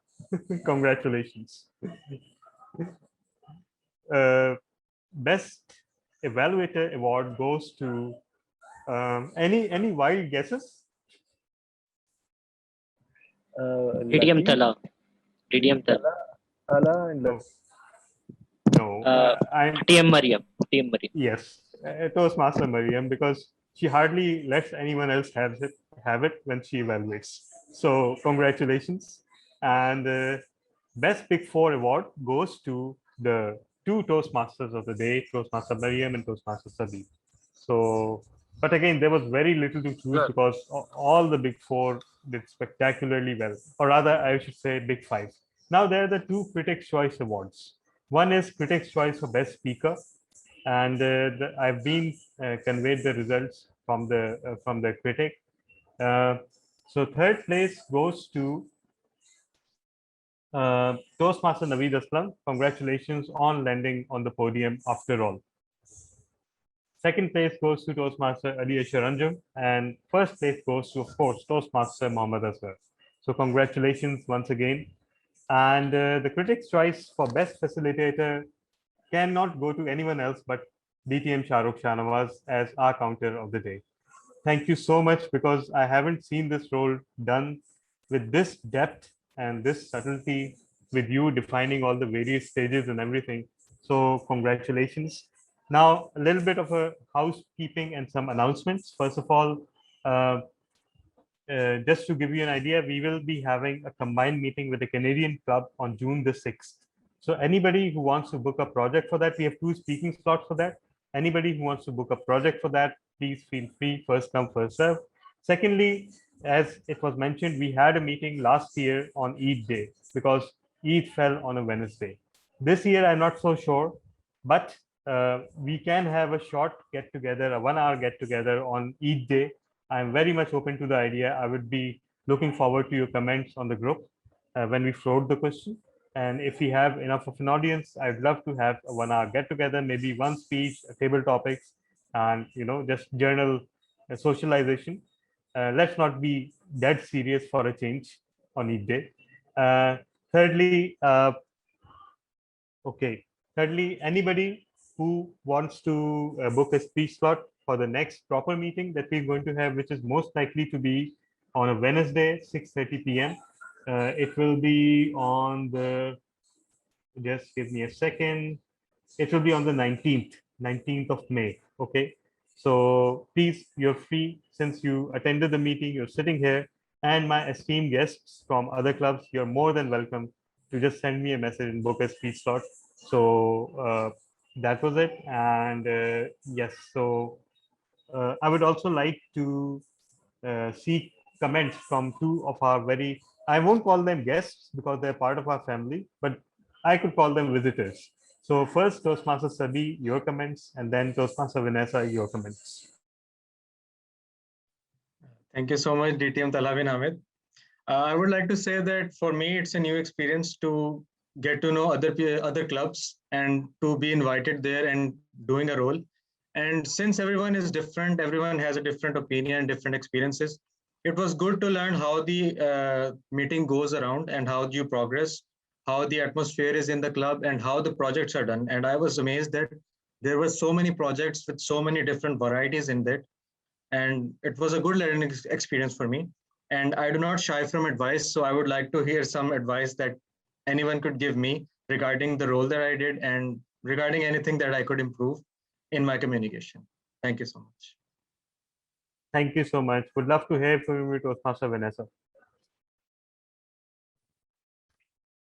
Thank you, DTM Talha, and everyone else for welcoming me today. It was a pleasure to be here with everyone. Such a dedicated group of Toastmasters. It's not often that you see a room of people who are just paying attention to each other and listening closely. I really enjoyed that. Like, I could tell that everyone was really caring about what the others were saying. I was curious to watch how the Masters of Ceremonies were going to work together in the conferences, because each day we're going to have 2 Masters of Ceremonies. And usually, so I'm helping organize for the conference. And usually I have to go to Toastmaster Imran and like bug him to explain how does this work. So this is something I don't have to bug him to explain to me. How are the 2 Masters of Ceremonies going to work? Because we saw it in action today, and it looks like it's going to work very well. So good job for that, and good luck. I started, the meeting started at midnight for me, and I decided I'm not going, I was very sure that I was not going to stay for the full meeting, and yet you kept me engaged, so Salabi, it's almost going to be steady. And I really enjoyed it, so thanks for welcoming me in and for keeping me entertained for more than 3 hours. Back to you, Diti and Salha. Thank you so much, Toastmaster Vanessa. And for those of you who don't know, I have serious reservations about who Toastmaster Vanessa actually is, because you find her in all Toastmasters events of Pakistan. She is in the west coast of United States right now, if I'm not wrong, right? And she is doing a lot of roles in her own district. She's part of I don't know how many clubs. She is an official member of Ravi Toastmasters Club. You'll see her in every event, every combined meeting, anywhere you're likely to find a little bit of involvement of multiple Toastmasters Club, in contests, in judges, in MCs, you name it. So I don't know if you are a robot or an alien, because clearly you don't need any sleep, and you don't need anything to eat, because nobody can sustain that. So so yeah. So, but once again, we are honored to have you here, and our doors are always open for you. You can always deliver a speech here. You can always do a role here, or you can just attend. So thank you so much once again. And today we were, I believe all of us were beyond, I don't know, I'm losing the adjectives right now, but because I'm trying to describe your speech.